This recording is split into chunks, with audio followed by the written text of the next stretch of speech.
안녕하세요. 여러분들의 아름다운 솔루션 김태영입니다. 자, 여러분 오늘 고생 너무 많았습니다.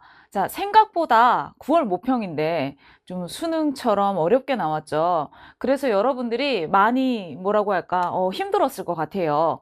자, 그런데 어차피 우리 수능은 어렵게 나올 수밖에 없어, 얘들아.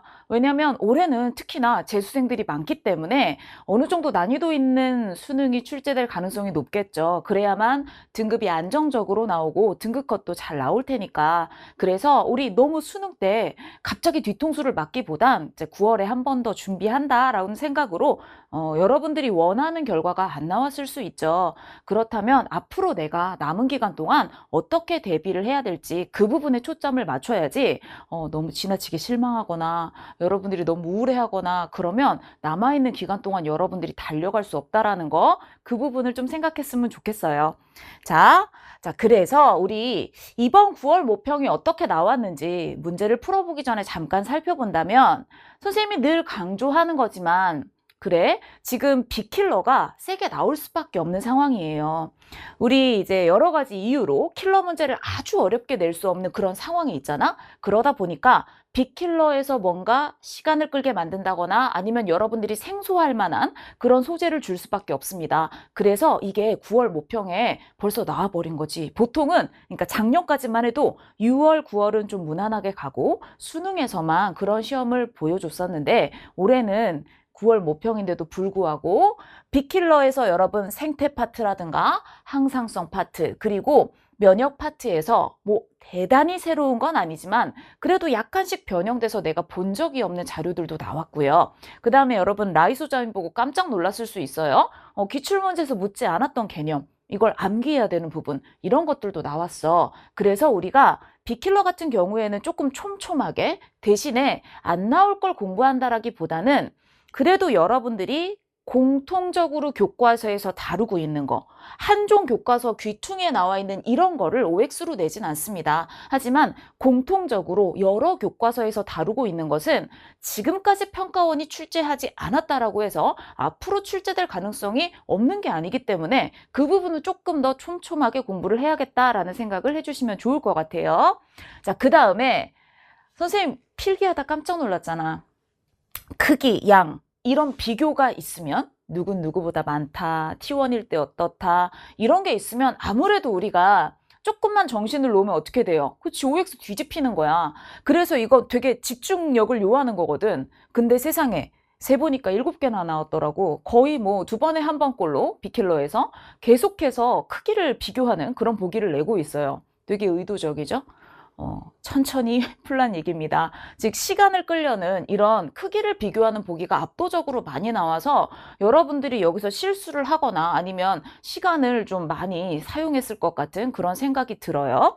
그래서 선생님이 늘 얘기하지만 빅킬러는 빨리 풀고 넘기는 게 아니라 내가 시간을 투자했으면 맞추는 게 중요한 거야. 조금 더 침착하게. 그래서 선생님이 이따가 문제를 풀 때 여러분들한테 크기나 양을 비교하는 문제에서 실수하지 않기 위해서 우리가 어떻게 해야 되는지 이 부분도 좀 설명을 해줄게요.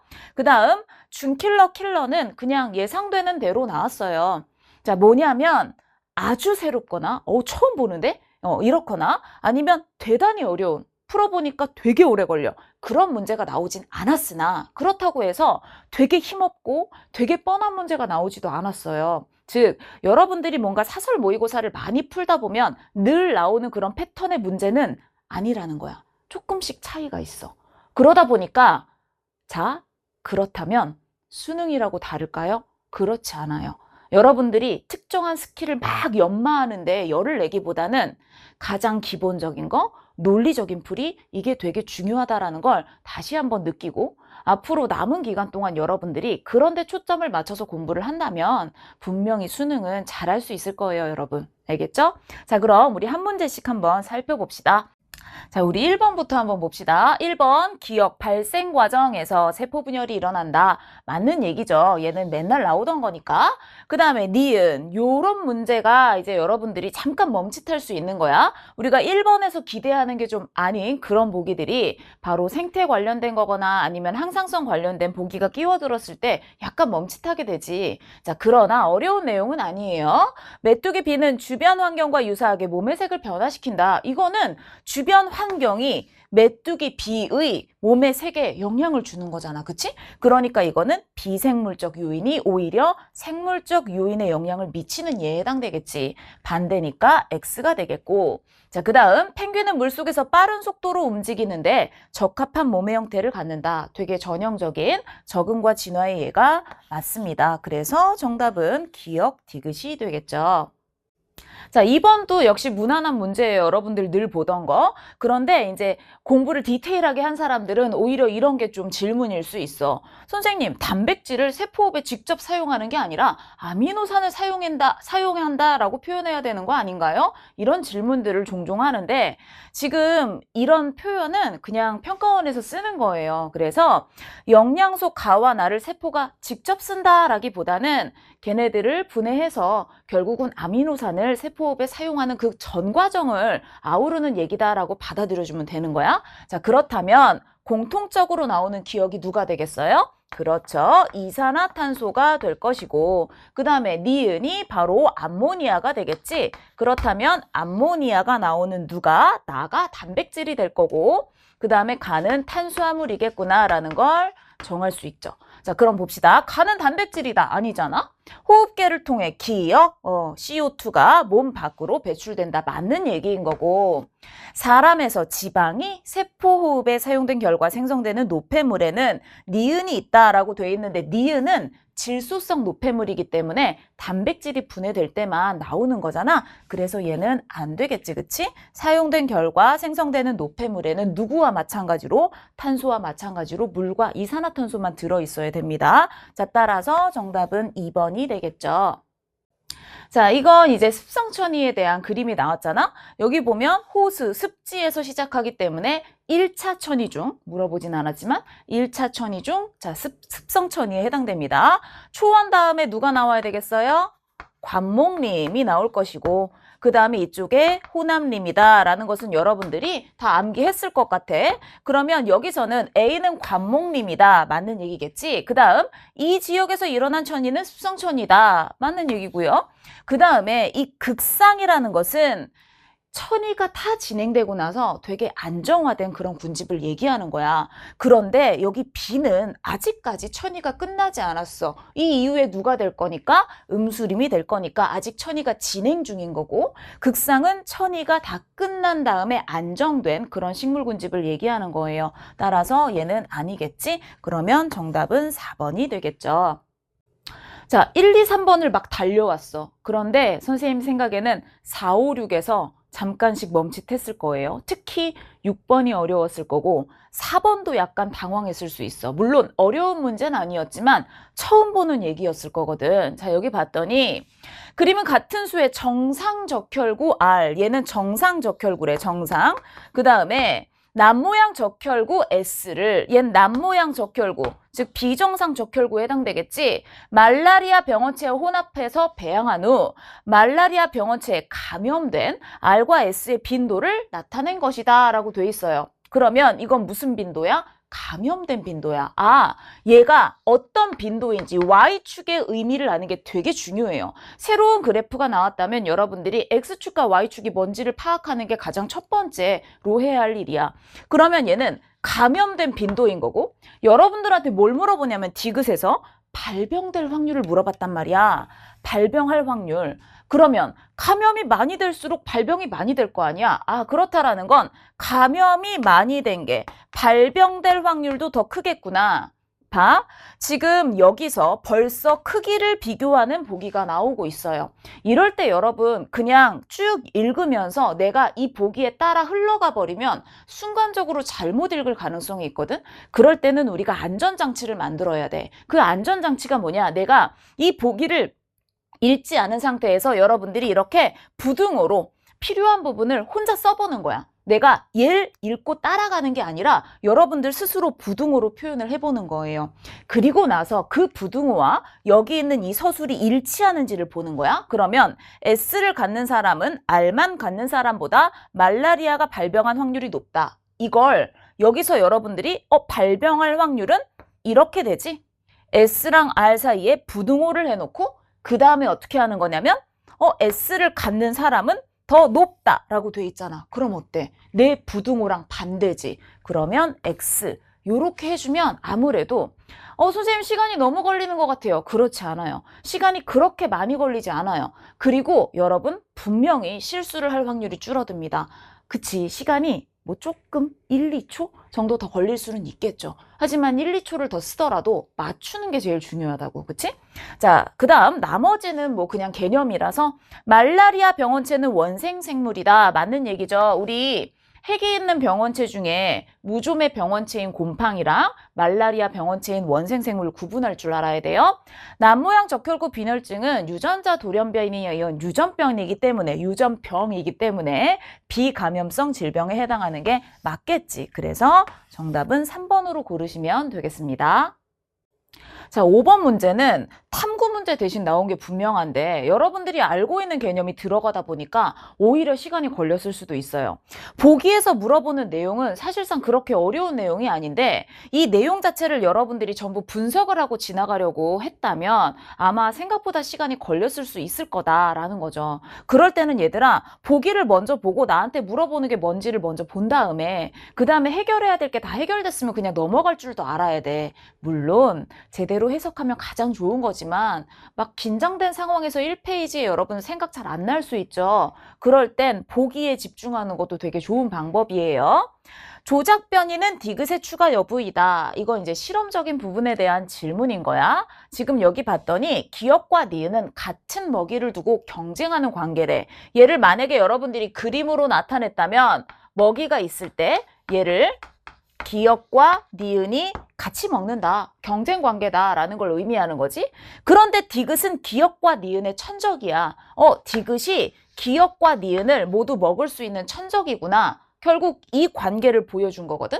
자, 그 다음 인공 연못 A와 B 각각의 같은 개체수의 기역과 니은을 넣고 나서 A에만 디귿을 추가했대. 자, A에만 디귿을 추가했다. 뭐가 다른 거예요? 디귿의 추가 여부가 달라진 거지. 그렇기 때문에 조작 변이는 디귿의 추가 여부이다. 맞는 얘기예요. 자, 그 다음 A에서 기역과 니은은 한 개체군을 이룬다. 이거는 개체군의 의미를 아니 문제잖아. 여기 보면 분명히 동물종 기역, 니은, 디귿 서로 다른 동물종이거든. 서로 다른 동물종은 한 개체군을 이루는 게 아니라 한 군집을 형성하는 거겠지. 따라서 이건 그냥 기본적인 개념 문제였어. 제일 중요한 건 요 경쟁 베타라는 단어에 대해서 알고 있는지에 대한 건데 얘들아, 기역과 니은은 경쟁 관계라는 걸 알려줬고 그 둘이 있을 때 누구는 없는 상황이야. 여기는 디귿은 없는 상황이야. 여기만 디귿이 추가된 거지. 이쪽엔 디귿 없이 기역과 니은만 처음에 넣어줬단 말이야. 기역, 니은밖에 없는데 니은이 사라졌어. 이건 뭘 의미하는 거야? 그치, 경쟁 베타를 의미하는 거야. 그렇기 때문에 기역, 니은 사이에 경쟁 베타가 일어났다. 그냥 이렇게 하면 답을 고를 수 있거든? 근데 여러분들이 왜 그런 거지? 라는 게 궁금했을 수 있어. 그때 여러분들이 빨리 생각하고 넘어갈 거면 괜찮지만 이게 되게 오랜 시간 동안 지체되면 안 된다는 뜻이에요. 선생님이 설명을 해보자면 이런 것이겠죠. 분명 같은 먹이를 먹는 경쟁 관계인데 얘가 없을 때는 누가 압도적으로 더 유리한 거야? 기역과 니은 중에 누구만 남았어? 기역만 남았어. 이건 얘네 둘만 있을 때는 기역과 니은 중에 기역이 완전 경쟁의 우위에 있는 거야. 그러다 보니까 얘가 완전히 이겨서 경쟁 베타가 일어날 수 있는 거지. 그런데 내가 디귿을 추가했더니 어떻게 됐어? 같이 공존하잖아. 심지어 기역의 개체수가 좀 작다? 그렇다라는 건 디귿이 똑같이 기역과 니은을 먹기는 하지만 그치, 우리도 음식 중에 더 잘 먹는 게 있잖아. 더 좋아하는 음식이 있잖아. 얘도 더 선호하는 게 있었겠지. 그래서 얘가 누구를 선호한 거겠어? 기역, 니은 중에 기역이 더 좋았나 봐. 니은도 먹을 수는 있지만 기역을 좀 더 좋아했나 봐. 그래서 기역을 먹어주니까 얘가 어느 정도 경쟁에서 좀 동등한 관계에 이르게 됐구나라는 내용인데 사실상 1페이지를 풀 때 여러분들이 그걸 모두 해석하고 넘어갈 이유는 없었다라는 거예요. 왜냐하면 보기에서 묻지 않으니까. 그래서 여러분들이 어느 정도 보기를 좀 보고 내가 필요한 걸 결정을 했으면 궁금증이 남더라도 시간이 없으니까 넘어갈 줄도 알아야 되는 것 같아. 자, 그 다음 6번 문제. 6번 문제 같은 경우에 많이 틀렸을 것 같아요. 제가 예상해 보건데 여러 가지 이유가 있어. 우선 첫 번째 6번이야. 원래 6번은 자리가 참 안 좋아. 어떤 자리냐? 빨리 넘어가고 싶거든. 1페이지 빨리 후루룩 풀고 넘어가고 싶은데 그게 맨 마지막 자리에 있단 말이야. 얼마나 다음 장이 궁금하겠어요, 여러분들? 그런데 이 문제가 그렇게 쉬운 문제는 아니에요.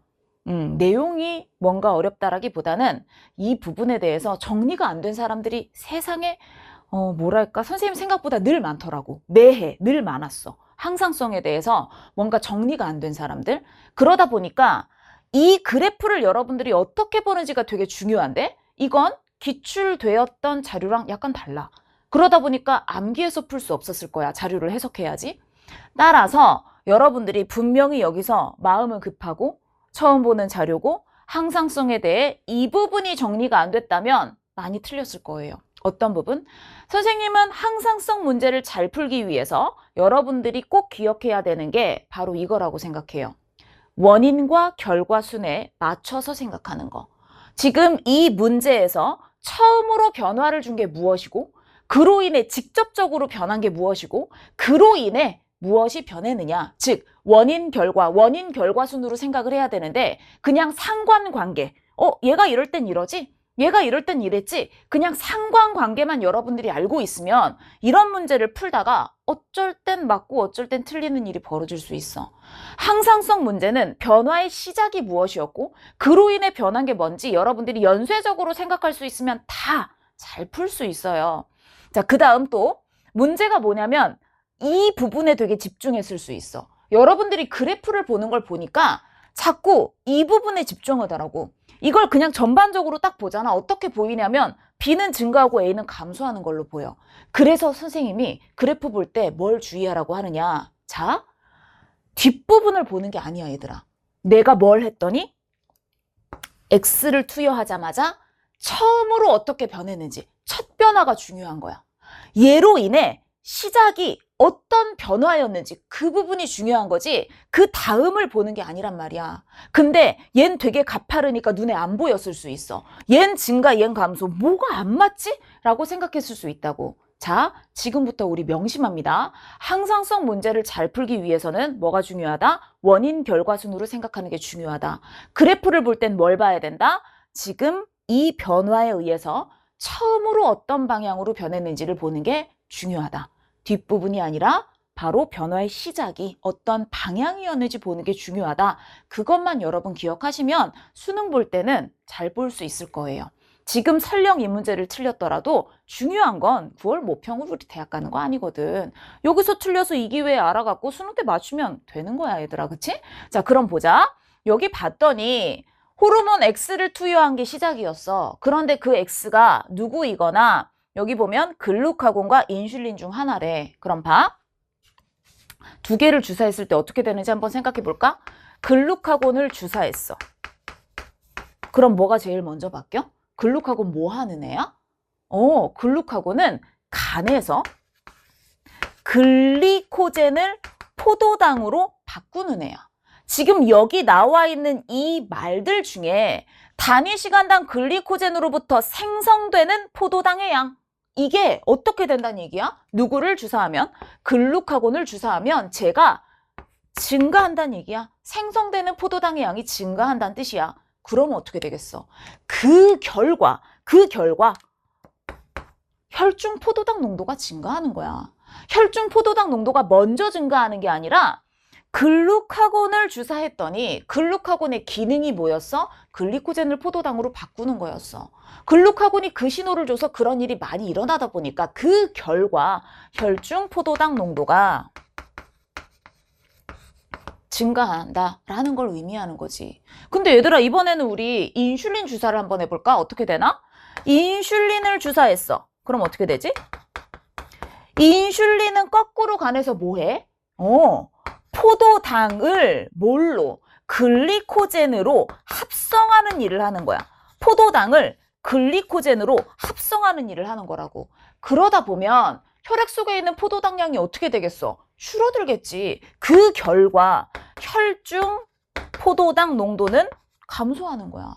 그럼 얘들아, 여기서 인슐린을 주사했을 땐 간에서 단위 시간당 글리코젠으로부터 생성되는 포도당의 양 증가하지 않아. 오히려 감소하면 모를까, 그치? 그 다음에 혈중 포도당 농도 역시 증가하지 않아. 그러면 얜 누구였단 얘기야? 그렇죠. 글루카곤이었단 얘기죠. 선생님, 얜 감소하는데요. 아니지?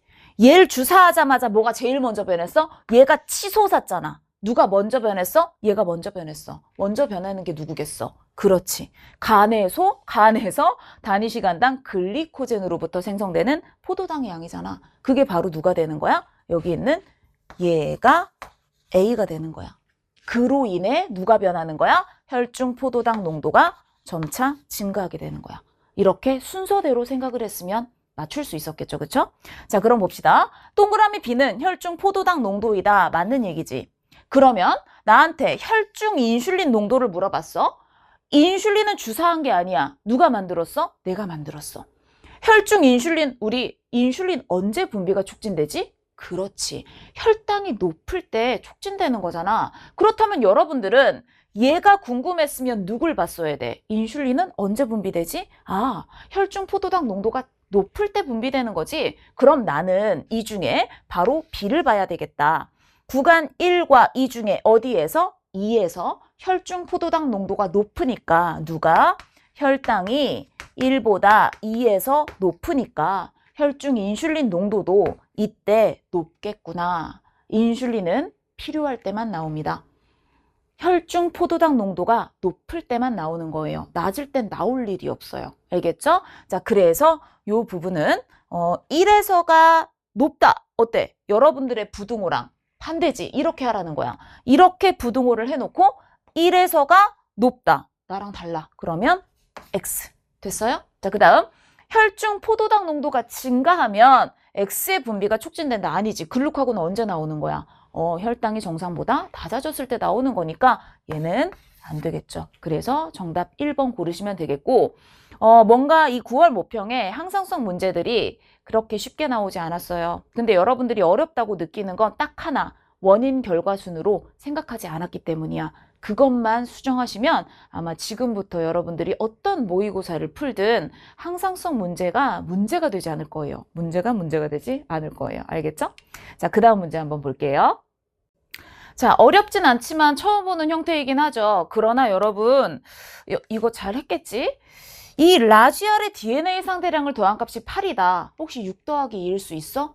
그런 건 안 돼. 이건 딱 4 더하기 4라 그랬지. 4는 뭐라 그랬어?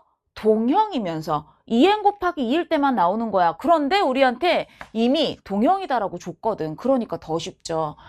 즉 1과 2는 전부 다 2n 곱하기 2 상태이며 이때 유전자형 라지알 곱하기 2, 라지알 곱하기 2다라는 걸 알 수 있는 거야. 그렇다면 2n 곱하기 2라는 건 G1기 세포랑 M기의 중기세포 두 가지가 해당되는 거죠. 그때 핵막이 소실되어 있는 게 바로 뭐가 되겠어요? 그렇지, M기가 될 것이고, 그러면 얘는 G2기가 되고 얘는 남아서 G1기가 되겠네? 그러면 G2기나 G1기에는 핵막이 소실되어 있으면 안 되잖아요. 그러니까 얘도 소실 안 된 거고 얘도 소실 안 된 거지. 자, 그렇다면 기억은 소실 안 됩니다. 맞는 얘기고, 그 다음에 1은 G1기 세포이다 그랬는데 2n 곱하기 2니까 G2기 세포란 말이야. 안 되겠죠? 그 다음 라지알의 DNA 상대량은 얘네 둘은 똑같이 4가 되겠지만 얘 같은 경우는 라지알 곱하기 1이기 때문에 숫자 2가 되겠죠.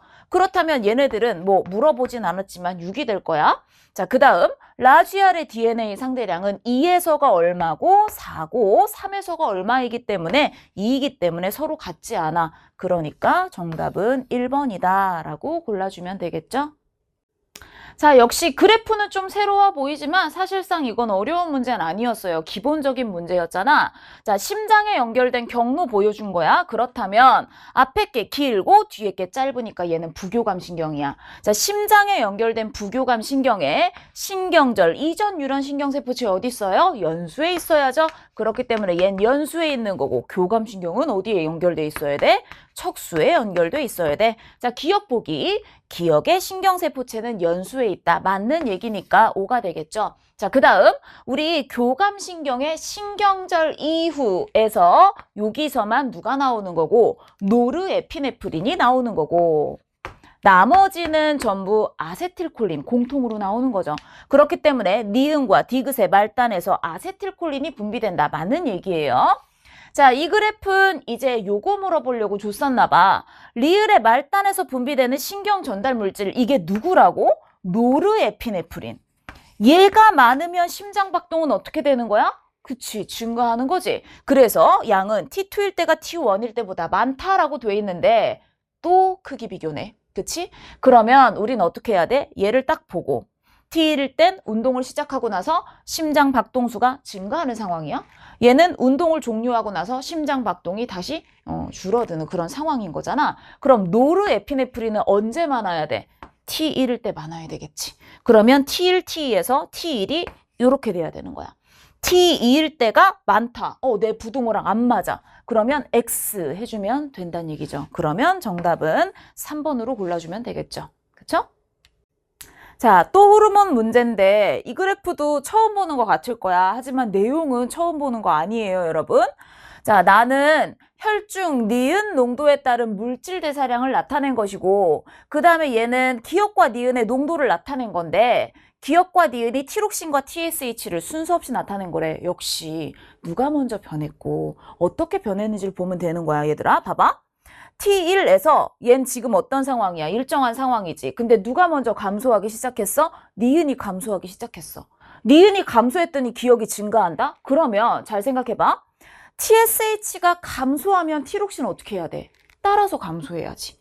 TSH가 증가하면 티록신은 따라서 증가해야지. 그런데 니은이 감소했더니 기억이 증가하고 있잖아. 그건 무슨 뜻이야? 아하, 니은이 누가 되겠구나. 얘가 티록신이 되겠구나.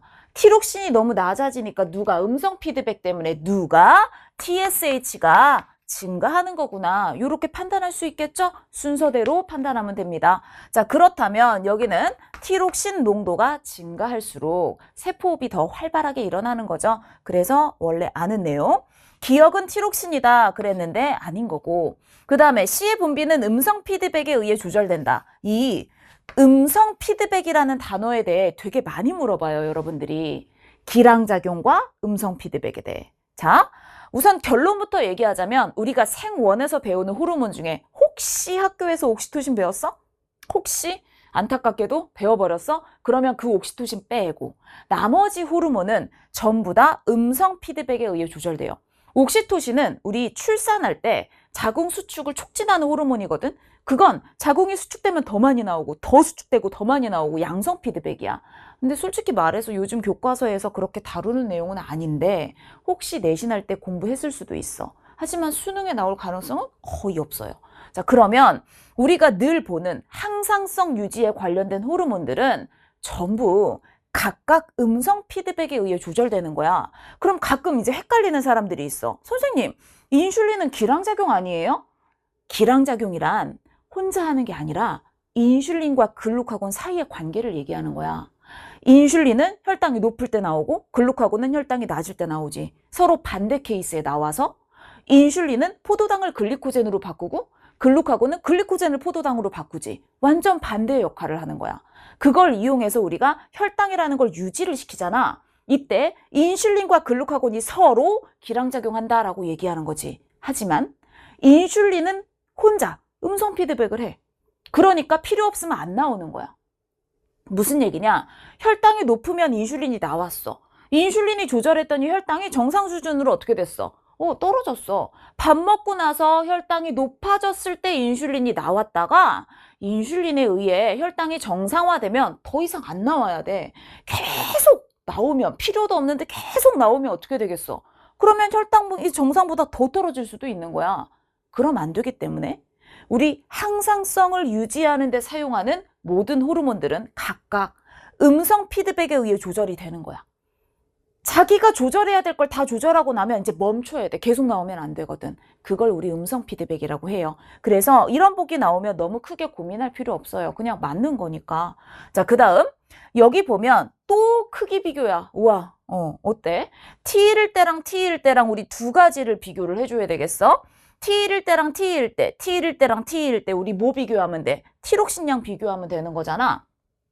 티록신량은 언제가 높아요? T일 때가 높죠. 그러면 물질 대사량은 이쪽이 높은 거야. 그 다음 혈중 TSH 농도 여기 나와 있잖아. 어디가 높아? T2일 때가 높지. 요렇게 됐지. 자, 분모랑 분자랑 반대 방향으로 변하는 거 여러분 크기 비교 잘 할 수 있죠?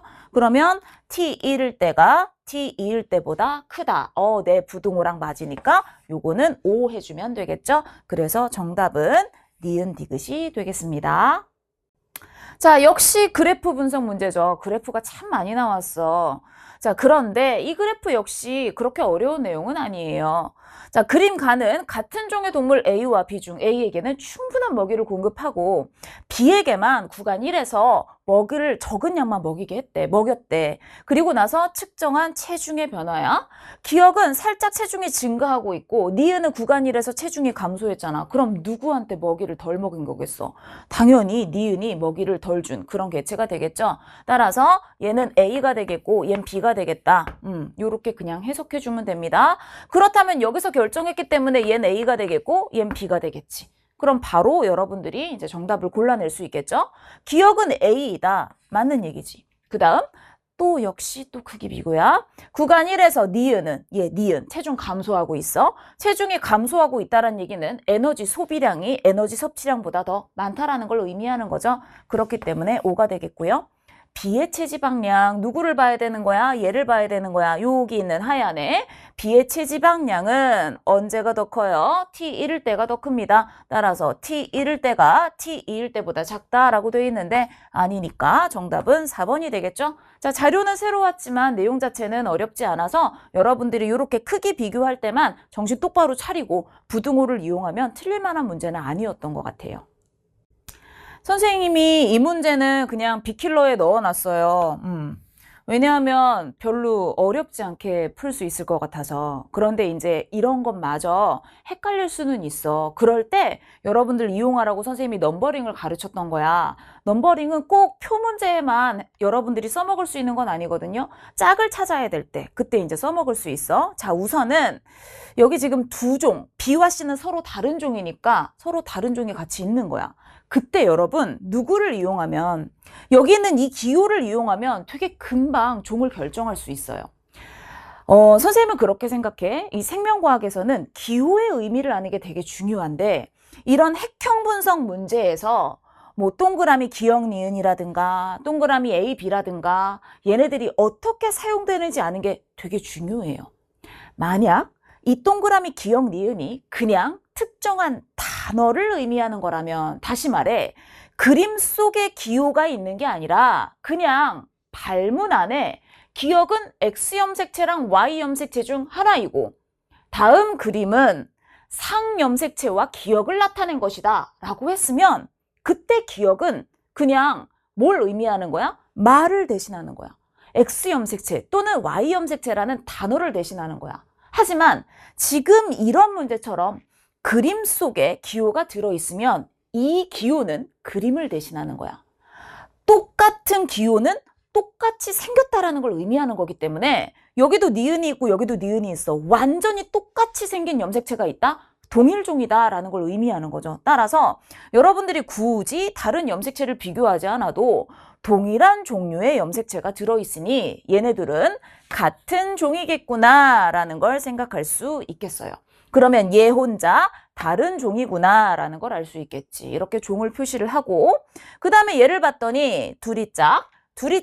짝이 안 맞네. 얘는 2에는 6의 XY 바로 수컷 개체가 되겠구나 라는 거 알 수 있겠지. 그럼 여기 A와 B는 서로 같은 종이다 라고 얘기했으니 서로 다른 종은 누가 되는 거야? 그렇지, C가 되겠지. 따라서 나는 C의 세포이고 C는 수컷입니다. 그러면 얘랑 얘는 어때? B만 암컷이다 라고 얘기를 했으니까 하나는 암컷 하나는 수컷이겠네. 그럼 여긴 어떡하지? 선생님이라면 기호가 하나만 있는 얘를 먼저 고르겠어. 그래서 이렇게 해보는 거야. 내가 얘를 1번 염색체라고 했어. 그럼 여러분들이 여기다가 1-라고 써도 되고, 지금은 서로 짝을 막 디테일하게 찾는 게 아니라 종류만 중요한 거니까 그냥 내가 1번 이렇게 적어도 돼. 1-라고 해도 되고. 근데 점이 많으면 복잡해지니까 얜 1번 종류야. 그럼 얜 2번 종류네. 아하, 얘랑 얘는 둘 다 3번 종류구나 라는 걸 정했어. 됐어? 자, 그 다음 일로 넘어와. 얘가 아까 내가 1번 종류라고 정한 아이야. 1번 종류야. 그 다음에 이제 어떻게 해줘야 돼? 얘랑 얘는 3번 종류라고 내가 했단 말이야. 얘랑 얘는 그래 3번 종류야. 그렇다면 여기 있는 얘 2번과 지금 남아있는 얘가 같이 2번 종류, 같은 종류가 돼야 되겠지. 근데 얘들아 잘 봐. 이런 염색체랑 니은을 갖고 있어. 여기도 요렇게 생긴 거랑 니은을 갖고 있어. 어때? 암컷과 수컷이 동일한 구성을 갖고 있어. 그건 XY일 수 없단 얘기야. 다시 말해 이 니은은 정확하게 어떻게 생겨 먹어야 돼? 요렇게 생겼어야 돼. 둘이 똑같아야 돼. 암컷과 수컷이 동일하게. 요런 거 하나에 니은 하나씩 똑같은 걸 가졌잖아? 그럼 이건 차이가 없다는 뜻이야. 니은이 상염색체고 그 다음에 얘랑 얘랑 똑같이 생긴 거겠구나. 이렇게 보면 된다는 얘기야. 그렇다면 여기서 차이가 날 만한 건 누구밖에 없겠어? 그렇지. 2번 종류밖에 없겠지. 그런데 여기는 2번 종류가 어때? 똑같이 생겼네. 성염색체인데 똑같이 생길 수 있는 건 XX이므로 아하, 얘는 2에는 6에 XX고 지금 여기 있는 애가 X염색체겠구나. 그렇다면 얘는 X염색체니까 여기 기역이라고 표시되어 있는 건 누구겠어요? Y염색체겠구나. 그렇다면 얘는 2에는 6에 XY가 되겠네요. 자, B만 암컷이다 라고 했으니까 얘는 B개체의 세포가 될 것이고 얘는 A개체의 세포가 될 것이며 수컷이겠지. 따라서 기억은 X가 아니라 Y예요. 그 다음 나와 나의 핵상은 같니? 라고 물어봤어. 만약에 C랑 B랑 핵형이 같니? 라고 그러면 어떻게 해야 돼? 핵형이 같니? 그럼 다른 종이니까 아니요 라고 해야 돼. 그럼 여기서 A와 B의 핵형이 같니? 그럼 어때야 돼? 동일 종이지만 얘는 암컷이고 얘는 수컷이기 때문에 어때? 핵형 분석을 해보면 얜 성염색체 XX 모양을 갖고 있을 거고 얜 XY 모양을 갖고 있을 거겠지. 그러면 핵형은 다른 거야. 지금은 핵상을 물어봤지만 선생님이 다음을 대비해 주는 거야. 핵형에 대해서 얘기해 주는 거야.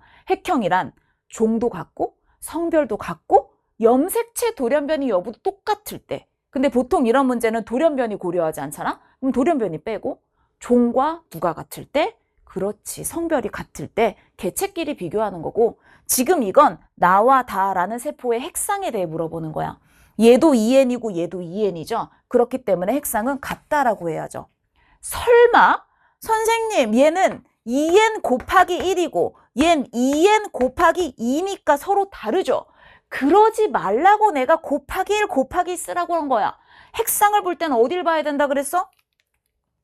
앞부분만 보라 그랬지.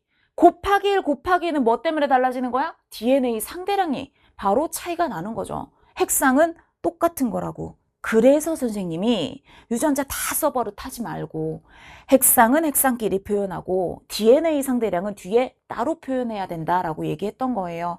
그러니 두 개는 핵상이 2N으로 같습니다. 자, 그 다음 가의 염색 분체 수는 뭐예요? 얘는 염색체 수는 6이고 염색 분체 수는 곱하기 2 해줘야 되잖아. 근데 XY니까 X는 하나밖에 없겠지? 그럼 6이 아니라 12가 되니까 정답은 2번이 되겠죠.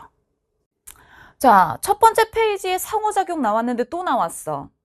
원래 우리 모의고사 만들 땐 이렇게 주제를 겹치지 않는데 뭔가 지금 주제가 골고루 나와 있진 않은 것 같아. 만약에 선생님이 이랬다면 욕 좀 먹었을 것 같지만 평가원이 이랬으니까 어쩌겠어요. 그쵸? 상호작용 되게 중요한가 봐. 열심히 공부해야 될 것 같죠? 자, 지금 여기서 가와 나는 분서와 상리공생의 이해를 순서 없이 나타낸 것이다 라고 돼 있고 지금 가 같은 경우는 서로 이득을 얻는 거기 때문에 당연히 상리공생의 이해에 해당합니다. 그 다음 붉은 밤 솔새와 밤새까 뭔가 지금 게임하는 것 같은데 얘들아 밤색 가슴솔새는 서로 경쟁을 피하기 위해 한 나무에서 서식 공간을 달리하여 산다. 이미 경쟁 관계다라는 걸 알려줬잖아. 그렇기 때문에 우리는 뭐라고 얘기를 해야 돼? 분서라고 얘기를 해야 돼. 자, 여기서 질문하는 사람들 엄청나게 많을 거라고 저는 예상합니다. 선생님, 경쟁이랑 분서는 다른 거 아니에요? 그쵸? 여러분들 탓이 아니에요. 뭐냐면 수없이 많은 참고서에서 경쟁과 분서를 나란히 배치해 놓으니 마치 여러분들은 경쟁과 분서를 서로 구분해야 되는 개념으로 알고 있었을 수 있을 거고, 그러면 이 문장을 읽으면서 매끄럽게 이해가 되는 게 아니라 덜컥 걸리겠지. 그런 데서 이제 시간이 걸리는 거야. 그래서 개념을 되게 잘 공부해야 돼. 얘들아, 종과 종 사이의 상호작용엔 뭐가 있는 것 같아? 몇 종류가 있어? 우리 배우는 거?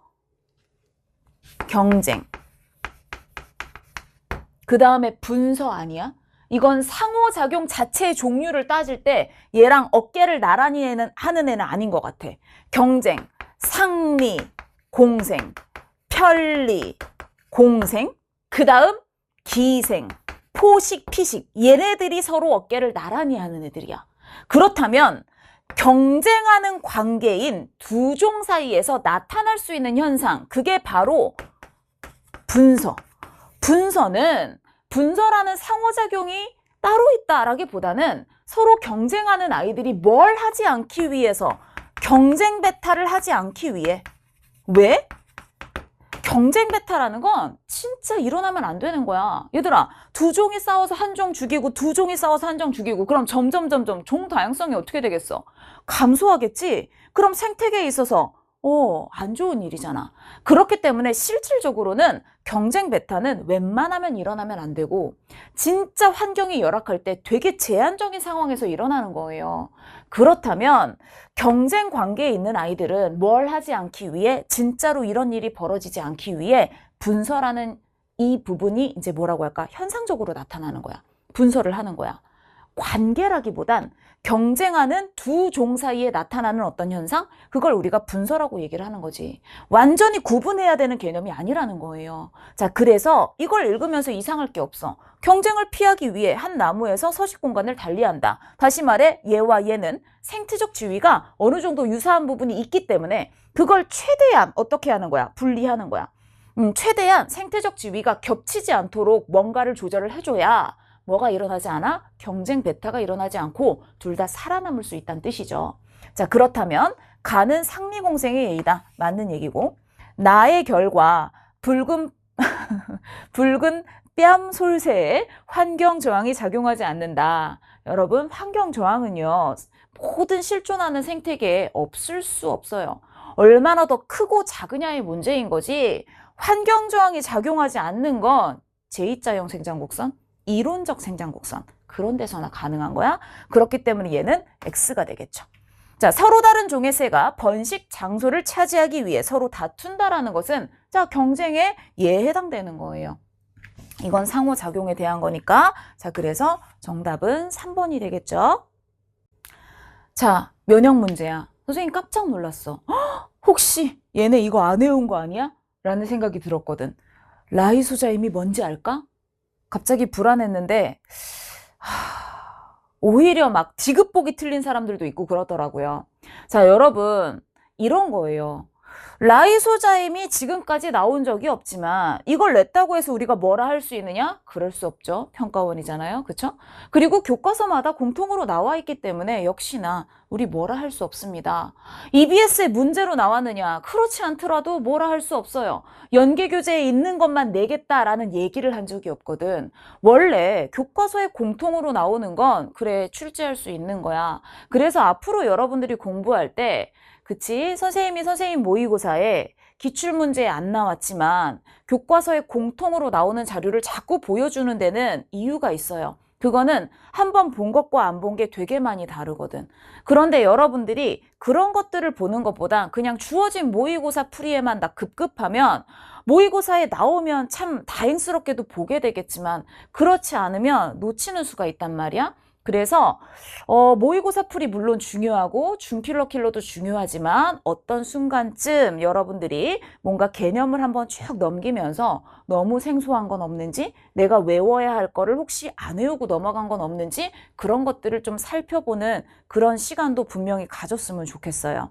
자, 그러면 침과 눈물엔 세균의 증식을 억제하는 물질이 있고 그 라이소자임이라는 건 이에 가장 대표적인 물질에 해당돼요. 교과서에 이름이 나옵니다. 자, 따라서 얘는 O가 되겠죠. 자, 그 다음부터는 여러분들이 그냥 해석하면 되는 부분인 거야. 여기 봤더니 침과 눈물을 농도를 달리하면서 뭘 봤어? 세균 G의 증식 여부를 확인했더니 0.1에서 어땠어? 증식을 하지 않았어. 0.01은 너무 농도가 낮았나 봐. 여기선 어때? 증식을 해버렸어. 그런데 똑같은 농도지만 눈물에선 어때? 증식을 안 했어. 그럼 우리는 물론 물어보진 않았지만 침보단 눈물에 라이소자임이 좀 더 많은가 보다. 이런 생각도 할 수 있겠죠. 자, 그런데 봐. 그렇다면 여긴 어떻겠어? 얘보다도 더 진하니까 당연히 증식은 하지 않았겠지. 그래서 동그라미 A는 X이다. 자, 그 다음 사람의 침과 눈물은 비특이적 방어작용에 관여한다. 너무 맞는 얘기인데 너무 쉬운 거지만 안 물어봤었기 때문에 여러분들이 이런 부분을 틀리더라고요. 그런데 지금까지 평가원의 패턴을 보면 이래. 지금까지 안 냈던 걸 자꾸 내려고 하는 것 같아. 예를 들면 체액성 면역 반응만 계속 내다가 세포성 면역을 내기 시작했고, 그래서 세포성 면역이랑 체액성 면역이 어느 정도 익숙해지니까 그럼 뭐 내지? 그래? 비특이적 방어작용? 즉 골고루 공부해야 된다는 뜻이야. 많이 나오는 것만 하지 말고 골고루 볼 걸 봐야 된다는 뜻이지. 그치? 그래서 뭐 피부라든가 이렇게 점막에 있는 무슨 특정한 화학물질이라든가 이런 것들은 당연히 비특이적 방어작용에 해당되는 거죠. 그쵸? 그래서 정답은 5번이 되겠습니다. 자, 20번. 빨리 끝내고 싶은데 엄청 큰 문제가 나왔어. 게다가 내가 맨날 보던 문제가 아니야. 그러니까 여러분들이 이것까지도 되게 압박이 심했겠죠. 그쵸? 자, 그러면 20번 문제를 한번 봅시다. 근데 이 문제는 그렇게 어려운 내용은 아니야. 분명히 여러분들이 충분히 풀 수 있는 문제일 거예요. 단지 마음이 급해서 예를 들면 요런 데서 실수만 안 하면 되겠지. 이게 크다, 증가한다. 둘 다 뭐의 비교? 크기의 비교에 해당되기 때문에 여러분들이 이제 빨리 B킬러를 이제 마지막이잖아. 끝내고 준킬러 킬러로 넘어가야지 라는 급한 마음을 먹다 보면 OX 잘못할 가능성이 있기 때문에 그 부분만 좀 침착하게 문제를 풀어주면 될 것 같아요. 자, 맨 처음에 얘가 증가하는 걸로 시작했어. 그럼 얜 먹이가 증가한 거잖아? 그러니까 증가했겠구나. 그 다음에 얘 입장에선 어때? 날 먹는 애가 증가한 거잖아? 그럼 감소했겠지? 그 다음 단계를 볼까? 자, 얘 입장에서는 날 먹는 애가 증가했고 내가 먹을 애는 감소했어. 그러니까 감소한 거야. 보여주는 거잖아. 그러면 그 다음 얘가 감소했어. 얘 입장은 어때? 날 먹는 애가 감소했으니까 증가한 거고 얘 입장에서는 내가 먹이가 감소했죠? 감소겠구나. 그래서 기억은 감소이다. 이렇게 해주시면 되겠죠. 자, 그 다음 T일 때랑 T3일 때를 비교하는데 T3에 뭐가 없어요? 그림이 없어요. 괜찮아. 왜? 2에서 어떤 일이 벌어졌는지 나한테 보여줬거든. 그럼 봐. 2에서 2차 소비자는 증가했어. T에서 T3으로 가면서 증가했어. 누가 큰 거야? 얘가 큰 거야. 그 다음 생산자는 어떻게 됐어? 요로 넘어가면서 감소했어. 요렇게 됐겠지? 그러면 분자랑 분모랑 반대 방향으로 변했으니까 우리 크기 비교 잘할 수 있겠죠? 요렇게 되는 거야. T일 때가 작단데 크다네 X 됐어요? 자, 그 다음 이건 약간 개념 같은 거다라고 볼 수 있어요. 안정된 생태계에서는 밑에 있는 거의 일부가 누굴 먹여 살리는 거야. 이 중에 일부만 일로 전달되는 거고 이 중에 일부만 얘로 전달되는 거란 말이야. 그래서 우리 에너지 피라미드라고 얘기를 하는 거잖아. 따라서 상위 영양 단계로 갈수록 각 영양 단계의 에너지량은 증가가 아니라 감소한다 라고 해줘야 되겠죠. 자, 참고로 여러분 에너지량 말고 에너지 효율은 생태계마다 다를 수 있다. 그래서 에너지 효율은 여러분 뭔가를 암기하는 게 아니라 꼭 계산하고 판단하셔야 돼요. 또는 문제 조건으로 이 생태계의 에너지 효율은 상위 영양 단계로 갈수록 점점 증가한다 라든가 아니면 또 다른 조건을 줄 수 있으니까 그건 여러분들이 섣불리 암기하면 안 돼요. 하지만 안정된 생태계에서 상위 영양 단계로 갈수록 에너지량 자체는 감소하는 게 맞습니다. 됐죠? 자, 그러면 이렇게 해서 B킬러를 다 풀어봤는데 뭐라고 할까? 여러분들이 최근에 풀었던 특정 모의고사, 어떤 모의고사든 그거에 비해 B킬러가 좀 분명히 무거웠을 거예요. 시간이 오래 걸렸을 거고. 이 부분에서 여러분들이 시간을 어떻게 배분했고 그 다음에 시간을 배분한 만큼 실수를 안 하는 게 되게 중요한 포인트였다라고 생각이 듭니다. 여기서 실수를 많이 안 했으면 나머지 문제도 여러분들이 물론 한두 문제는 못 풀 가능성이 있겠지만 큰 타격은 없을 텐데 시간은 시간대로 쓰고 막 급한 마음에 크기 비교 같은 거 몇 개 틀려서 실수를 해버리면 점수가 또 큰 폭으로 떨어질 수 있기 때문에 실망감이 크겠죠. 그러나 선생님이 분명 얘기했어요. 우린 9월 모평으로 대학 가는 거 아니야. 이 성적표로 여러분 대학에 제출하지 않아요. 괜찮아. 이번에 크게 느끼고 수능 볼 때 잘하면 되는 거야. 앞으로 어떻게 준비할지 그것만 여러분 생각하시면 돼요. 자, 그럼 우리 준킬러 킬러 한번 풀어보도록 할게요. 자, 선생님이 올해는 전도 속도가 세게 나올 것 같다라는 생각을 계속했고 현장 강의에서도 계속 얘기했어요. 6월 모평도 그렇고 지금도 그렇고 문제 패턴은 완전 다르지만 솔직히 말해서 맨 뒷장에 나온 17, 19번보다 얘가 더 어려웠을 수 있어. 그렇단 얘기는 여러분들이 그 무엇도 거르면 안 된다는 뜻이에요. 다시 말해 내가 전도 속도를 열심히 공부했어. 그렇지만 가계도나 돌연변이는 아예 손을 놨어.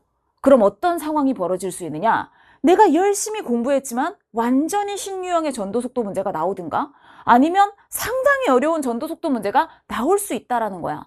생명과학은 있잖아 얘들아. 돌연변이에서 늘 가장 어려운 문제가 나오는 건 아니야. 작년 수능에서는 조금 그랬지만 이건 해마다 달라지는 거라서 여러분들이 특정 소재를 이렇게 손을 놓다 보면 어떤 일이 벌어질 수 있느냐? 분명히 내가 공부했던 거에서 내가 공부한 것보다 살짝 난이도가 높아. 근데 내가 공부하지 않은 건 너무 쉬워. 그럼 너무 아까운 거야. 그치? 내가 공부하지 않은 부분에서 분명히 쉬운 문제가 나올 수 있다는 거예요. 자, 이번 9월 모평을 보면 4페이지에 있는 17, 19번이 되게 쉬웠어요. 17, 19번이 늘 어렵지 않다 그랬어, 선생님이. 왜? 이건 20번 문제 때문이었어. 20번 문제가 되게 컸거든. 문항이 되게 큼지막해. 그럼 어쩔 수 없는 거야. 19번에 작은 문제를 배치할 수밖에 없는 거지. 선생님이 수년간 모의고사를 만들어 오면서 되게 뭐라고 할까 발달된 그런 기능이 있어요. 나에게. 테트리스. 나 완전 잘 조각해. 그럴 수밖에 없어. 다른 과목들은 여백이 막 충분하지만 생명과학은 그렇지가 않기 때문에 내가 17, 19번에 가장 어려운 문제를 넣을 수 없는 그런 문항의 크기들이 있을 수 있어. 따라서 여러분들이 페이지 어디에 있는지라든가 아니면 배점도 그래. 여러분 수학 시험이랑 좀 착각하는 것 같은데 과탐 같은 경우에는요 늘 어려운 문제 3점, 쉬운 문제 2점 주지 않아요. 단원별로 골고루 배점을 분배해야 되기 때문에 그런 게 먹히지 않아. 그러니까 내가 이 남은 시간 동안 어떤 문제에 집중을 해야 되는지는 그건 문제마다 다르고 여러분들에 따라 달라져요. 그래서 선생님이 늘 뭐라고 얘기하냐면 나에 대해 잘 알아야 된다. 내가 어떤 패턴 문제를 풀 수 있는지 어떤 문제에 좀 약한지 이런 것들을 잘 알아야 분명히 안타깝지만 수능도 시간은 넉넉한 시험이 될 수 없습니다. 분명히 빡빡할 거예요. 그렇다면 그 빡빡한 시간 안에 내가 얼마나 최대의 효율을 낼 수 있는지는 내가 문항을 보는 안목이 있어야 되고 나에 대한 이해가 있어야 돼. 그게 그냥 4페이지이기 때문에 17, 19번이기 때문에 돌연변이기 때문에 이런 식으로 문제를 골라버리면 분명히 풀 수 있는 문제를 못 풀 그런 상황이 벌어질 수 있다는 거. 자, 사설이 길었죠? 어쨌든 이거 되게 중요한 겁니다. 자, 그럼 10번 문제 볼까요? 난 그렇게 생각해. 이 문제들을 여러분들이 하나씩 너무 디테일하게 유형을 나누는 것보단 난 오히려 이 자료를 보고 여러분들이 그걸 깨우쳤으면 좋겠어요. DNA 상대량 문제가 됐든 전도속도 문제가 됐든 뭔가 나에게 줄 숫자를 뭘로 가렸다라는 거? 기호로 가렸다라는 건 뭘 보여주는 거냐면 차이와 같음, 뭐랄까 비교? 이게 되게 중요한 거야. 아, 얘랑 얘는 왜 같은 값일까? 얘랑 얘가 같다는 건 뭘 의미하지? A, B, C가 뭔진 모르겠지만 여기 하나씩 다 있네? 이렇게 자료를 볼 줄 알아야 여러분들이 문제를 빨리 풀 수 있어요. 이건 어디에만 해당되는 내용이 아니라고? 전도 속도에만 해당되는 내용이 아니야. 선생님이 세포 분열 문제를 풀 때도 자, 가로로도 표를 보고 세로로도 볼 줄 알아야 돼. 세로로 봐서 숫자 0과 1이 같이 있는지 그렇지 않은지 이런 걸 통해 이형인지 아닌지를 가리는 거야. 이런 얘기 했었잖아. 똑같은 거야. 됐어? 자, 그 다음 전도 속도 문제니까 당연히 여러분들은 이 그림을 이용해야 돼요. 이 그림을 이용하라는 얘기는 여기 주어진 정보를 여기다가 입히는 건데 A를 구성하는 두 뉴런이 어때? 속도가 나와 있어. 거리가 나와 있어. 하지만 어디다 자극을 줬는지는 안 나와 있어. 그럼 어떻게 하라고? 그치? 어디다 자극을 줬는지까지 알면 참 좋을 거야. 각 점까지 얼마나 걸렸는지 내가 알 거니까. 근데 그거는 몰라. 그러면 점과 점 사이의 시간이 얼마나 걸리는지는 알 수 있잖아. 1ms 걸리겠네.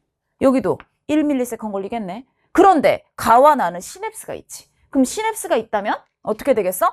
역방향은 전달이 안 일어날 거고 만약에 이 방향이라면 1 또는 1보다 많이 1보다 적게 걸릴 수는 없잖아. 그래서 얜 1 또는 1보다 많이 요렇게 되겠지. 됐어? 자, A는 이미 속도를 알기 때문에 여러분들이 이렇게 써먹을 수 있어요. 그런데 B, C는 속도를 정해주지 않았어. 하나는 1이고 하나는 2래. 아, 어떡하지? 그럼 선생님은 이 그림을 되게 이용하고 싶거든. 그래서 보통 이렇게 해. 지워버려. 얜 이제 더 이상 BC가 아니야. 난 어떻게 써먹을 거냐? 얜 속도 1인 뉴런, 얜 속도 2인 뉴런 이렇게 써먹을 거야. 여러분들한테 강요하는 건 아니고요. 그냥 선생님의 방법을 한번 보여주는 거예요. 내가 이 그림을 이용하고 싶고 여기다 뭔가를 표시를 하고 싶은데 아직 정하지 않아서 쓰지 못하겠다. 그럼 여러분들이 지워버리면 돼. 대신에 이렇게 두 뉴런 사이에 뭔가 차이가 없어야 돼. 점과 점 사이의 간격이 똑같고 시냅스도 둘 다 없잖아. 그럼 똑같잖아. 그럼 뭐의 차이만 있는 거야? 그렇지. 속도의 차이만 있는 거지. 그럴 때 이렇게 쓸 수 있어. 각각 다른 부분에 막 시냅스가 있지. 그러면 그럴 때는 오히려 헷갈릴 수 있으니까 쓰지 않는 거예요. 둘이 똑같이 생겼으니까 내가 이렇게 쓴 거야. 됐지? 자, 그러면 얘는 각각 얼마큼씩 1씩 차이 나겠지. 그 다음에 얘는 속도가 2잖아. 아, 0.5씩 차이 나겠지. 점과 점 사이에 뭐가? 시간 간격이. 대신에 나중에 얘가 B인지 얘가 C인지 나중에 가릴 줄 알아야 돼. 자, 속도에 대한 정보는 됐고 자극을 준 지점을 봤더니 어떻게 돼 있어? A, B에는 동일한 지점 P에, C에만 다른 지점 Q에다 줬다? 그럼 무슨 뜻이야? 자극을 준 지점에서의 막전이는 같아야 되잖아. 아, A, B는 P라는 동일한 지점에서 자극을 줬기 때문에 자극을 준 지점에서의 막전이가 A, B에서 똑같아야 되겠구나 라는 걸 생각하고 가야 되겠죠. 그럼 볼까요? 선생님이라면 A, B, C가 뭔지 모르는 상황에서 난 이런 데 주목합니다. 다 나오는 거. 먼저 세로로 봤어. 얘들아, 이걸 보고 무슨 생각이 들어? D3에서는 막전이가 같은 게 없네? 그럼 난, 얜 P는 아니겠구나 라는 생각이 들 것 같아. 그랬으면 좋겠네. 얜 P는 아니구나. 물론 이 문제는 이걸 굳이 생각하지 않아도 풀리기는 하는데 다른 문제에서는 이게 되게 중요한 부분일 수 있어. 그치? 왜 P는 아니야? P에서 분명 막전이가 어디랑 어디, A랑 B에선 똑같았어야 됐거든. 그런데 얜 세 개 다 다르잖아. P일 수는 없다는 뜻이야. 가로로 한번 볼까? 가로로 봤어. 가로로. 가로로 봤어. 그 다음에 가로로 봤어. 이거는 D1, D2, D3, D4, D5 지점을 정해준 거란 말이야. 얘랑 얘는 왜 같지? 얘랑 얘는 왜 같지를 생각해야 돼. 봐. 이게 같을 수 있다라는 건 무슨 뜻이냐? 만약 마이너스 80이나 플러스 30으로 같았다. 뭘 뜻하는 거야? 시간이 같았다라는 거야. 그런데 마이너스 70으로 같았다? 마이너스 70은 좀 더 다양한 점일 수 있잖아. 다른 해석이 가능할 수 있어. 그렇다면 여러분들 뭘 생각해야 돼요? 얜 B로 같고 얜 C로 같네? 그럼 적어도 둘 중에 하나는 마이너스 80으로 같든가 플러스 30으로 같아야 되겠지? 그럼 이런 생각을 해봐야 되겠지. 자, D랑 D4랑 시간이 같을 수 있을까? 같을 수 있겠죠. 어쩌면 되겠어요? D3에 자극을 주고 D, D4까지 똑같은 시간이 걸리면 돼. 그러면 얘는 D랑 D5랑 시간이 같을 수 있을까? 자, 첫 번째. 얘나 얘에서 D랑 D5랑 시간이 똑같을 수 있겠어? 그럴 수가 없지. 왜? D랑 DO 정중앙에, 즉 완전 대칭점 그 중앙에 뭐가 없어? 정해진 점이 없잖아. 자극을 준 지점일 수 없거든. 그럼 여긴 안 되겠네? 그럼 선생님 여기는 되지 않을까요? 진짜? 여기서 D랑 DO에 똑같은 시간이 걸릴 수 있을까? 라고 생각해 봤어. 얘들아, 우선 여기서 D3이 P가 아니라는 걸 알면 좀 더 빨리 골라낼 수 있겠다. D3은 P가 아니야. 무슨 소리야? 여기서 자극을 주진 않았다는 거야. 분명 A는 P에 자극을 줬거든. 그러면 얘랑 시간이 같으려면 혹시 여기 괜찮겠어? 전혀 아니겠는데 왜? 얘랑 얘 사이는 1이 걸리잖아.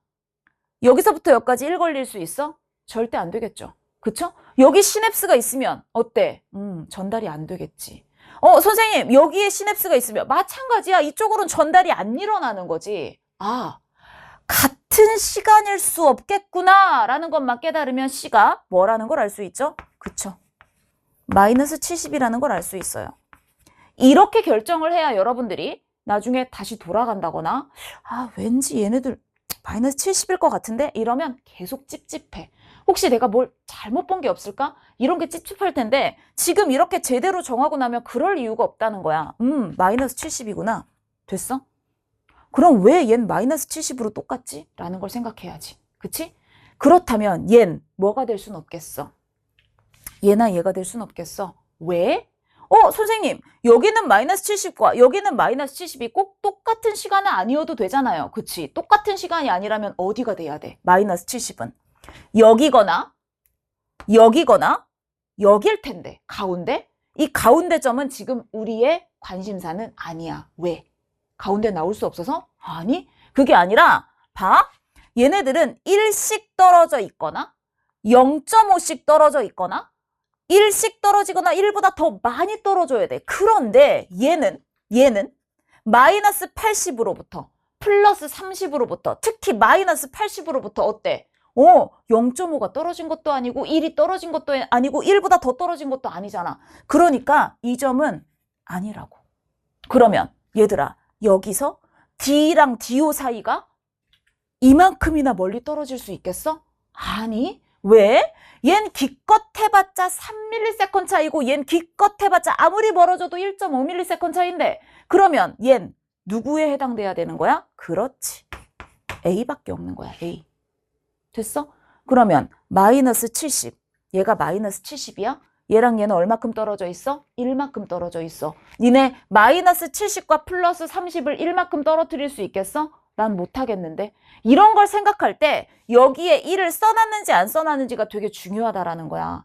얘가 마이너스 70인데 얘는 마이너스 80 또는 플러스 30이거든. 근데 마이너스 70과 1만큼 떨어져 있어야 돼. 어떻게 돼야 되겠어? 마이너스 70 여기겠구나. 그 다음 마이너스 80, 그 다음 플러스 30이겠구나. 바로 얘가 0이고 1이고 2가 되겠구나 라는 걸 알 수 있는 거야. 그렇다면 여기 안 나왔지만 T1은 뭐겠구나? 0의 시점. 여기겠구나. 그래서 0, 1, 2. 근데 그 다음엔 3인데 왜 마이너스 70이 나왔지? 1만큼 걸렸고 1만큼 걸렸으니까 얘는 뭐가 되겠다? 시냅스가 없겠다. 그럼 여기에 시냅스가 있겠네요. 그렇다라는 얘기는 역방향으로 전달이 안 되기 때문에 이렇게 되는 거겠지. 됐어? 그래서 얘가 바로 A가 됐던 거야. 그 다음에 자극은 어디다 줬던 거야? 그렇지. 여기다 줬던 거야. 잘 안 보이나? 여기가 바로 P가 되겠지. 그럼 얜 바로 할 수 있잖아. 얘들아, 여기에 자극을 줬기 때문에 D, D사 같은 시간이 걸린 거야. 근데 같은 시간이 걸렸는데 플러스 30일 수 있어? 아니, 왜? D3에 자극을 줬으면 1씩 떨어져 있거나 0.5, 0.5씩 떨어져 있지 2씩 떨어질 수 없는 거거든. 그럼 얘는 뭐가 돼야 돼? 마이너스 80이구나. 물론 여기서 이미 마이너스 80인 걸 알아내기는 했어. 그치? 자, 마이너스 80이구나. 그리고 얘는 뭐가 되겠어? D3에 자극을 준 것이고 그 다음에 1씩 떨어져 있는 아이가 되겠구나. 바로 얘가 이 그림에 해당되는 거죠. 그럼 얘들아, 여기에 자극을 줬어. 얜 P가 아니잖아. 여기가 P였거든. 여기는 Q가 되는 거잖아. 그럼 얜 누가 돼야 되겠어? 오케이, 얜 C가 돼야 되겠구나. A, B엔 똑같이 어디에 자극을 줬으니까? P에 자극을 줬으니까. 그럼 이제 확인만 하면 되지. 여기다 자극을 줬겠네. 그러면 여기서 얼마가 돼야 돼? 마이너스 70. 마이너스 70이네. 자, 1 떨어져 있어. 여기 얼마 나와야 돼? 마이너스 80이네. 딱 맞지? 그 다음에 다시 1 떨어져 있어야 되네. 얘는 플러스 30이 되겠구나 라는 거 알 수 있겠죠? 그래서 얘가 바로 누가 되는 거예요? 그렇죠. B가 되는 거예요. 얜 이제 B가 되는 거예요. 그 다음에 얜 뭐가 되는 거예요? 바로 가운데 C. 이렇게 돼야 되는 거지. 그치? 선생님이 BC를 바꿔서 쓴 거야. 왜? 내가 여기다가 시간을 쓰기 위해 얘를 지웠기 때문이지.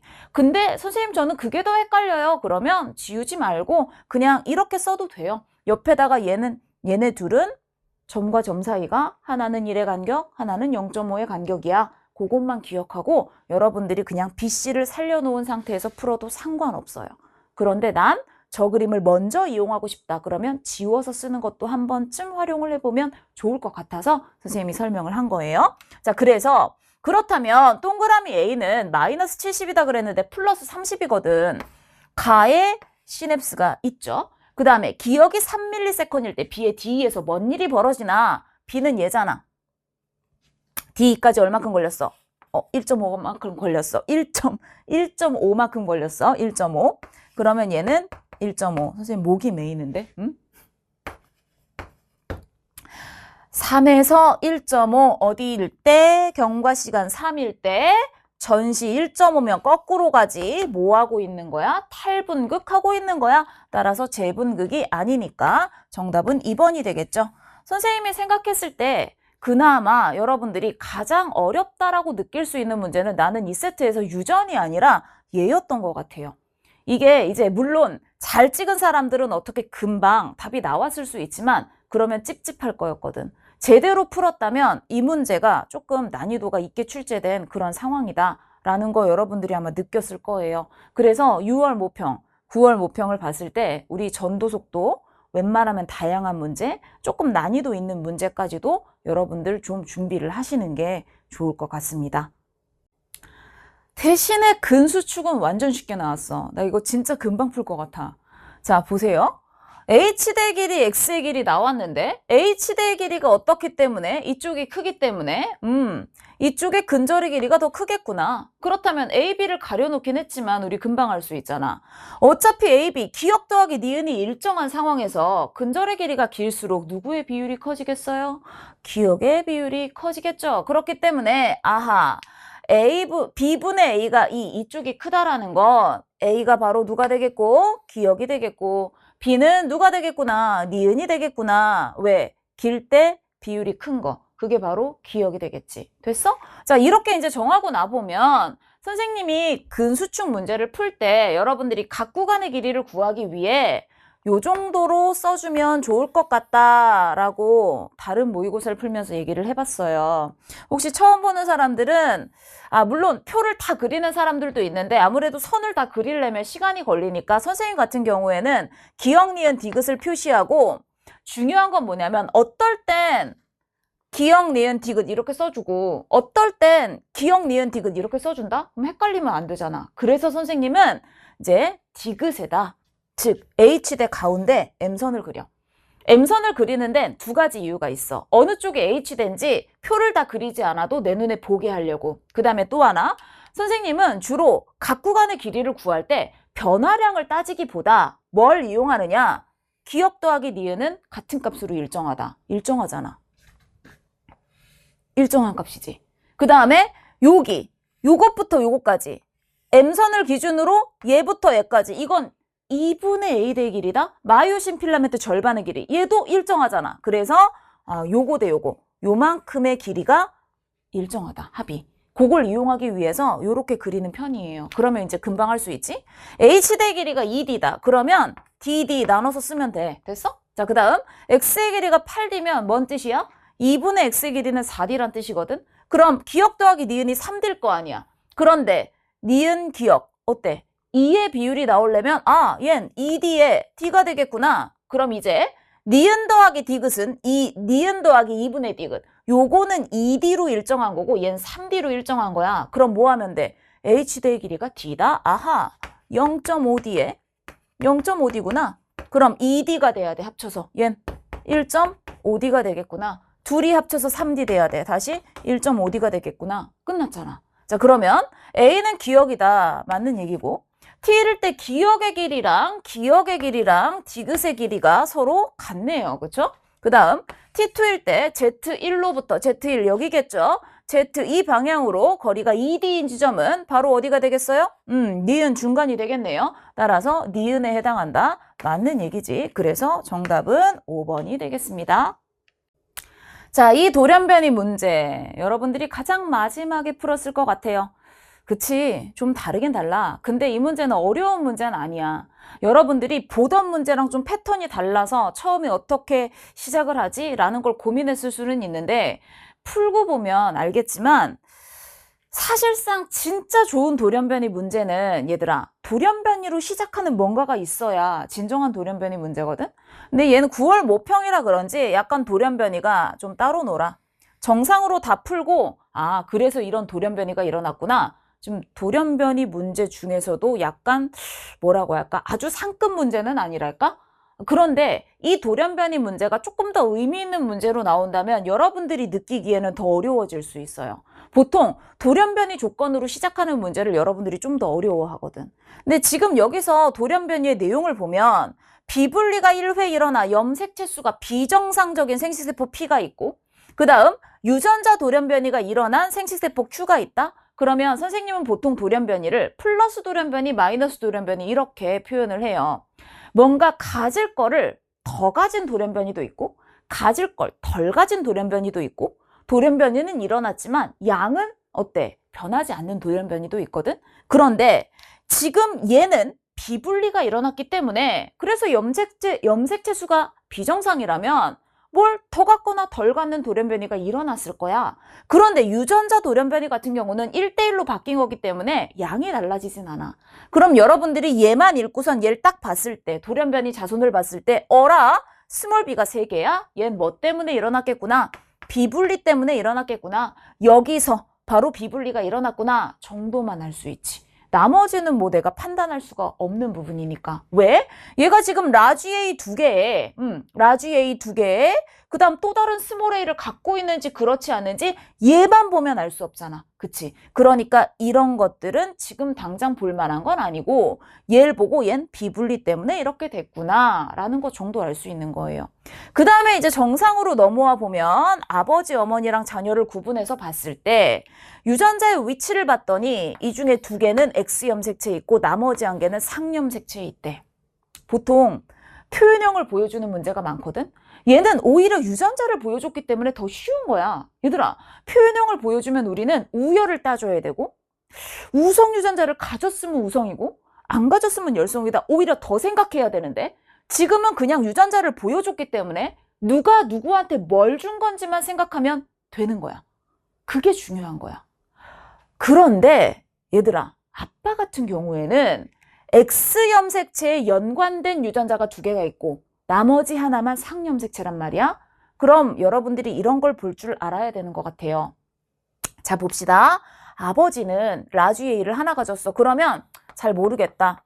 라쥐에이 옆에 네모라고 써볼 수 있어. 처음에 생각이 안 나면 스몰 b 옆에 세모, 그 다음 스몰 d 옆에 별표야.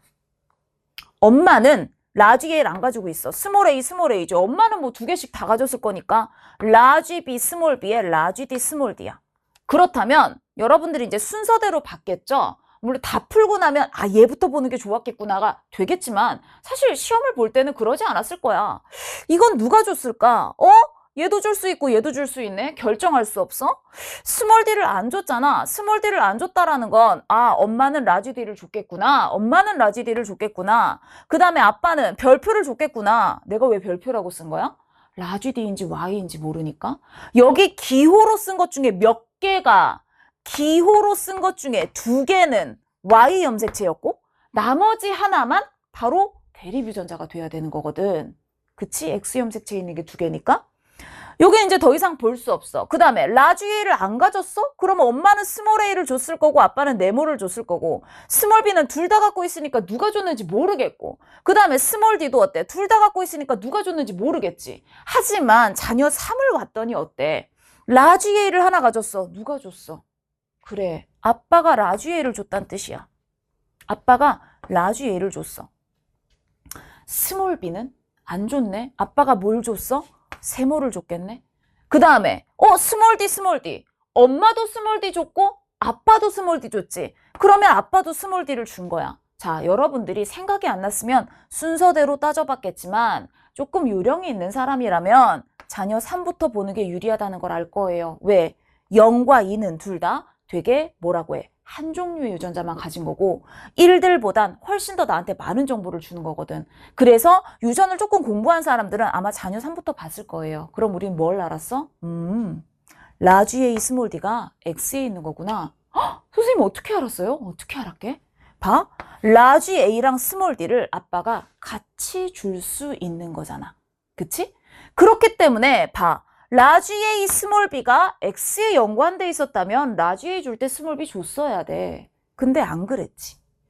얘네 둘이 X에 연관돼 있었다면 스몰 B 갈 때 스몰 D 갔어야 돼. 근데 아니잖아. 누가 같이 갔어? 라지 A 스몰 D가 같이 갔잖아. 유전자 두 개가 같다는 얘기는 X 염색체 같다는 뜻이거든. 상에 있는 건 하나밖에 없으니까. 따라서 둘이 X 연관이었으면 라지 A 갈 때 스몰 B 갔어야 될 텐데 얘네 둘이 연관이었다면 스몰 B 갈 때 스몰 D 갔어야 될 텐데 근데 아니었구나. 결국 얘랑 얘가 X에 있겠구나. 이게 이 문제의 포인트였어요. 아빠가 자녀한테 뭘 같이 줬느냐. 반성 두 개를 찾아라가 아니라 얘는 누구랑 누가 같이 갈 수 있는지 이게 되게 포인트였다라는 거죠. 그것만 여러분들이 잘 생각할 수 있었다면 얘는 X, 얘는 X, 얘는 상이 될 건데 이 생각을 여러분들이 잘 하려면 뭐라고 할까? 돌연변이 자체에 대한 이해라기보다는 그냥 가계도에 대한 이해? 그 다음에 유전에 대한 이해? 이게 이제 기본 베이스로 깔려 있어야 되지. 결국 자손들은 엄마 아빠가 가지는 거를 물려받는 건데 같은 염색체에 있다면 같이 이동할 수밖에 없다라는 게 이 문제의 핵심이었다라는 거죠. 자, 그래서 그걸 알아내고 나면 금방 풀리죠. 아빠는 Y, 그 다음에 엄마는 어떻게 되는 거야? 스몰 a, 스몰 a에 라지 D, 스몰 D. 동형이 있으니까 별 문제가 없고 그 다음에 둘 다 스몰 b 하나씩 있기 때문에 이렇게 쓸 수 있겠지. 자, 그래서 자녀 1, 2, 3, 4 유전자형 적는데 아무 문제 없을 거예요. 자녀 1 같은 경우에 자 스몰 d를 안 가졌어. 스몰 d를 안 가졌다는 뜻은 아빠는 y 줘야 된다는 뜻이야. 엄마가 스몰 d 안 주려면 스몰 a, 라지 d 이렇게 됐겠지? 그 다음에 라지 b, 스몰 b구나. 자녀 1 끝. 자녀 2를 볼까? 라지 a를 안 가졌어. 그럼 아빠는 역시 y를 줬다는 뜻이고 라지 a를 안 가졌고 그 다음에 이제 어떻게 되는 거야? 여기 보니까 스몰 d를 하나 가졌네. 그러면 엄마는 스몰 a, 스몰 d를 줬어야 됐겠죠. 그 다음에 어떻게 돼 있어요? 역시 1이니까 라지 b, 스몰 b가 되겠네요. 그 다음 여기를 볼까? 여긴 스몰 d 두 개야. 그러면 이렇게 그 다음에 스몰 b 없으니까 라지 b, 라지 b겠구나. 이렇게 되겠고 그 다음에 자녀사를 봤더니 스몰 b는 3개네. 아하, 비분리가 상염색체에서 일어났구나 라는 걸 알 수 있겠고 라지 A, 라지 A, 스몰 d, 스몰 d야? 라지 A, 라지 A, 스몰 d, 스몰 d야? 이것은 유전자 돌연변이에 의한 거겠다. 그렇다면 얘는 정상적으로 얘를 줄 수 있으니까 괜찮은데 얘가 라지 A를 주기 위해선 스몰 a가 라지 A로 바뀌었어야 되겠구나. 기억이 니은으로. 얘가 기억? 얘는 니은이 되겠구나. 엄마한테 유전자 돌연변이가 일어났으니 비분리는 아빠한테서 일어났겠다. 이렇게 되는 거죠. 즉, 이 문제는 돌연변이로 뭔가를 해결하는 문제라기보다는 돌연변이 자체에 집중된 문제라기보단 결국 아빠가 누구를 같이 줄 수 있느냐, 연관관계를 알아내는 게 더 핵심인 그런 문제였다라고 생각이 들어요. 자녀 1, 3 중 여자는 2명이다 라고 돼 있는데 남자가 2명이니까 X가 되겠고 Q는 어떤 생식세포야? 유전자 돌연변이 엄마한테서 일어난 게 맞잖아? 그러니까 O가 되겠고 자녀 3에게서 라지 A, 라지 B, 스몰 d 이렇게 라지 A, 스몰 d 같이 있을 수 있으니까 모두 갖는 생식세포는 형성될 수 있겠죠? 그래서 정답은 5번이 될 거예요. 자, 세포 분열 문제를 풀 때 가장 중요한 건 뭐야? 넘버링? 이면 좋겠다, 선생님도. 그런데 아니야. OX를 보자마자 내가 배운 거다. 넘버링.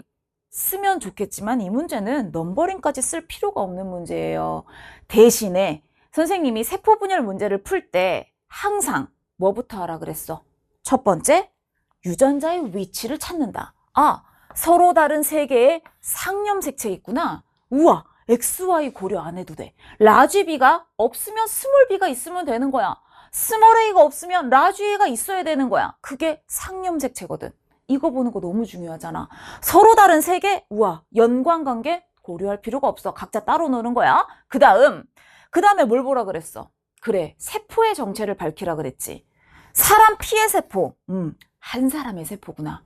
그런데 그냥 한 사람의 세포가 아니라 줄줄이 더 나오고 있어. 뭐라 그랬냐면 생식세포 형성 과정에서 나타나는 중기의 세포이고, 가다 중 두 개는 G원기 세포 1로부터 형성된, 다시 말해 모세포가 하나의 세포인, 즉 하나의 모세포에서 파생된 두 개의 세포와 나머지 하나가 G원기 세포 2로부터 형성됐다. 하나의 G원기 세포 1로부터 형성된 아이가 두 개가 있고 나머지만 2에서 형성된 아이다. 되게 중요한 거거든. 그치? 이건 하나의 그림 안에 서로 반대쪽 세포이든 같은 쪽 세포이든 모세포가 동일하다. 이걸 읽었는지 안 읽었는지에 따라 이 문제는 천지 차이가 되겠죠. 이것만 제대로 읽었다면 쉬운 문제일 수밖에 없어요. 자, 먼저 핵상을 따줘야 되겠지? OXX. 얜 기억을 가졌는데 기억을 안 가졌네. 하나라도 안 가졌으면 N이지 뭐. 나를 볼까? X. 여기 있는 거 없네. 그러니까 얘도 N이지. 전부 N이잖아? 근데 여러분들이 있죠. 이렇게 표의 종류가 두 가지로 나오면 조금 덜 잘하는 경향이 있어요. 덜 잘한다. 되게 긍정적인데? 자, 무슨 얘기냐면 얘는 OX고 얘는 DNA 상대량이니까 얘를 자꾸 양으로만 봐. 있다라는 걸 알려줬는데 같이 융합해서 볼 줄 알아야 돼. 그래야 잘할 수 있는 거야. 자, 봐. 얘는 굳이 왜 내가 넘버링을 할 필요가 없다라고 얘기하냐면 넘버링이라는 건 있잖아, 얘들아. 짝을 찾을 게 많을 때 하는 거야. 그런데 이건 라지 A, 스몰 a만 짝이고 나머진 짝이 아니거든. 그보다 나한테 더 중요한 정보를 줬는데 아, 라지 B가 이때잖아. 여긴 라지 B가 있어. 여기도 라지 B가 있어. 여긴 라지 A가 있어. 상염색체라고 했잖아. 핵상은 다 N인데 그럼 무슨 뜻이야? 라지 B가 있으면 뭔 없다는 거야? 여기 내가 찾아야 될 스몰 b는 XX가 돼야 된다는 거야. 이 중에 스몰 b가 있는데 스몰 b는 XX가 돼야 돼. 왜? 핵상 N에 라지 B가 이미 있으니까. 그럼 여기서 XX가 될 수 있는 건 얘밖에 없겠지? 됐네? 그럼 여기도 스몰 b가 없어? 오케이. 라지 B. 됐지. 그 다음에 여기 라지 A가 있잖아. 얘와 같이 볼 줄 알아야 된다고. 이게 이 문제의 핵심이야. 아, 라지 A가 있어? 그럼 여기 있는 거 얘밖에 없는데 얘는 라지 A잖아. 그럼 라지 A랑 스몰 A랑 핵상 N에 같이 있겠어? 아니겠지. 그럼 남아있는 게 스몰 A, 라지 D라면 이렇게 되는데 끝난 거야. 이건 짝을 찾는 문제가 아니니까. 이건 이 표랑 이 표를 서로 어떻게 같이 봐야 되는 문제인 거지. 여러분, 그래서 문제를 생긴 걸로만 분류하면 안 된다 그랬어요. 되게 유사해 보이는 그 문제들이 한쪽에 OX, 한쪽에 DNA 상대량, 나 넘버링으로 푼 적 있는데, 그치? 그런 문제도 있는 거고, 보통 그거는 염색체랑 유전자 찾는 문제였을 거예요. 생긴 것만 보는 게 아니라 발문을 잘 읽고 내가 뭘 찾아야 되는 건지 그 부분에 집중을 해주셔야 됩니다. 알겠어요? 자, 그래서 지금 이 문제 같은 경우에는 라지 A 있고 그 다음에 얘는 라지 D 있다. 유전자형 다 쓸 수 있잖아. 여기 스몰 A 있겠지. 그 다음에 라지 D가 없으니까 누가 있어야 돼? 스몰 D가 있어야 돼.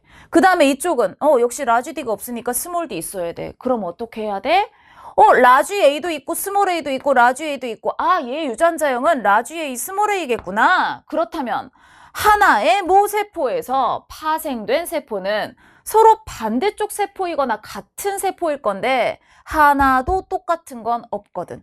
그럼 반대쪽 세포란 얘기거든. 한쪽에 라지 A가 있었으면 다른 한쪽엔 스몰 A가 있었어야 됐겠죠. 한쪽에 라지 D가 있으면 한쪽엔 스몰 D가 있어야 되겠죠.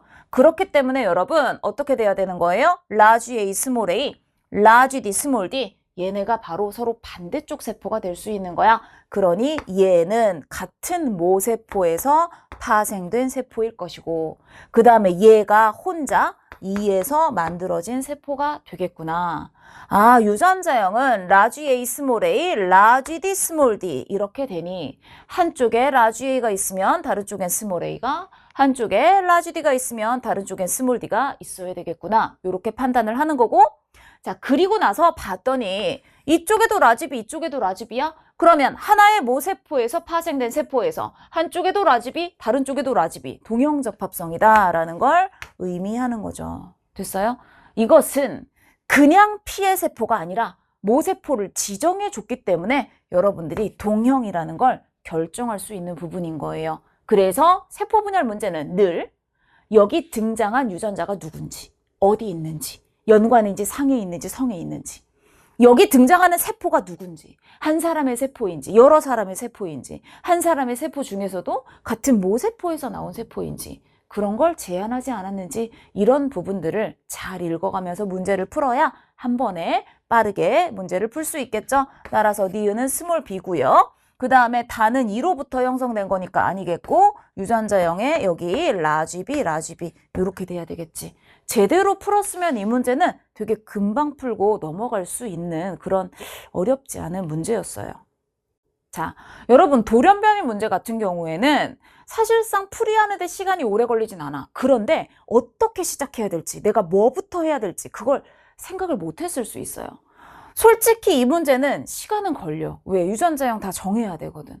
유전자형을 다 정하는데 지금 여기 보면 DNA 상대량이 싹 다 나와 있기 때문에 사실상 이건 시간만 있으면 풀 수 있는 문제라는 거야. 그러면 15번이 생각이 안 나는 경우 여러분들이 이 문제를 풀 수 있어야 되는 그런 상황이 되는 거죠.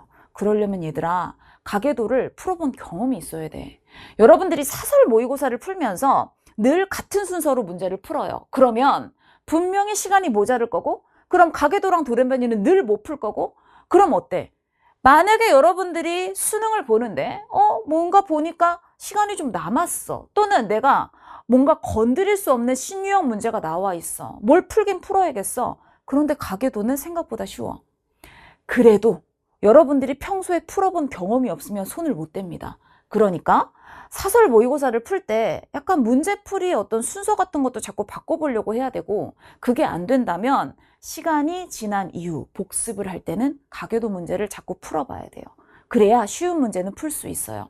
아주 어려운 것까지 여러분들한테 공부하라고 얘기하는 게 아니라 그래도 적어도 기본적인 가계도 문제는 풀 수 있도록 만들어 놔야 여러분들이 대처를 할 수 있다는 거죠. 자, 이 문제 쉬운 가계도 문제예요. 양은 있지만 논리가 완전 기본이야. 가는 상이라고 줬어 이미. 그런데 여기 0이 있어. 너무 좋지 않아? 3번은 라지 H가 없대. 뭔 뜻이야? 그냥 준 거야. 열성이다. 그 다음 스몰 r은 0이야. 라지 R만 있단 뜻이야. 아, 3번은 가에 대해 열성이구나. 가가 없는데 열성이야. 그럼 가는 우성이겠지.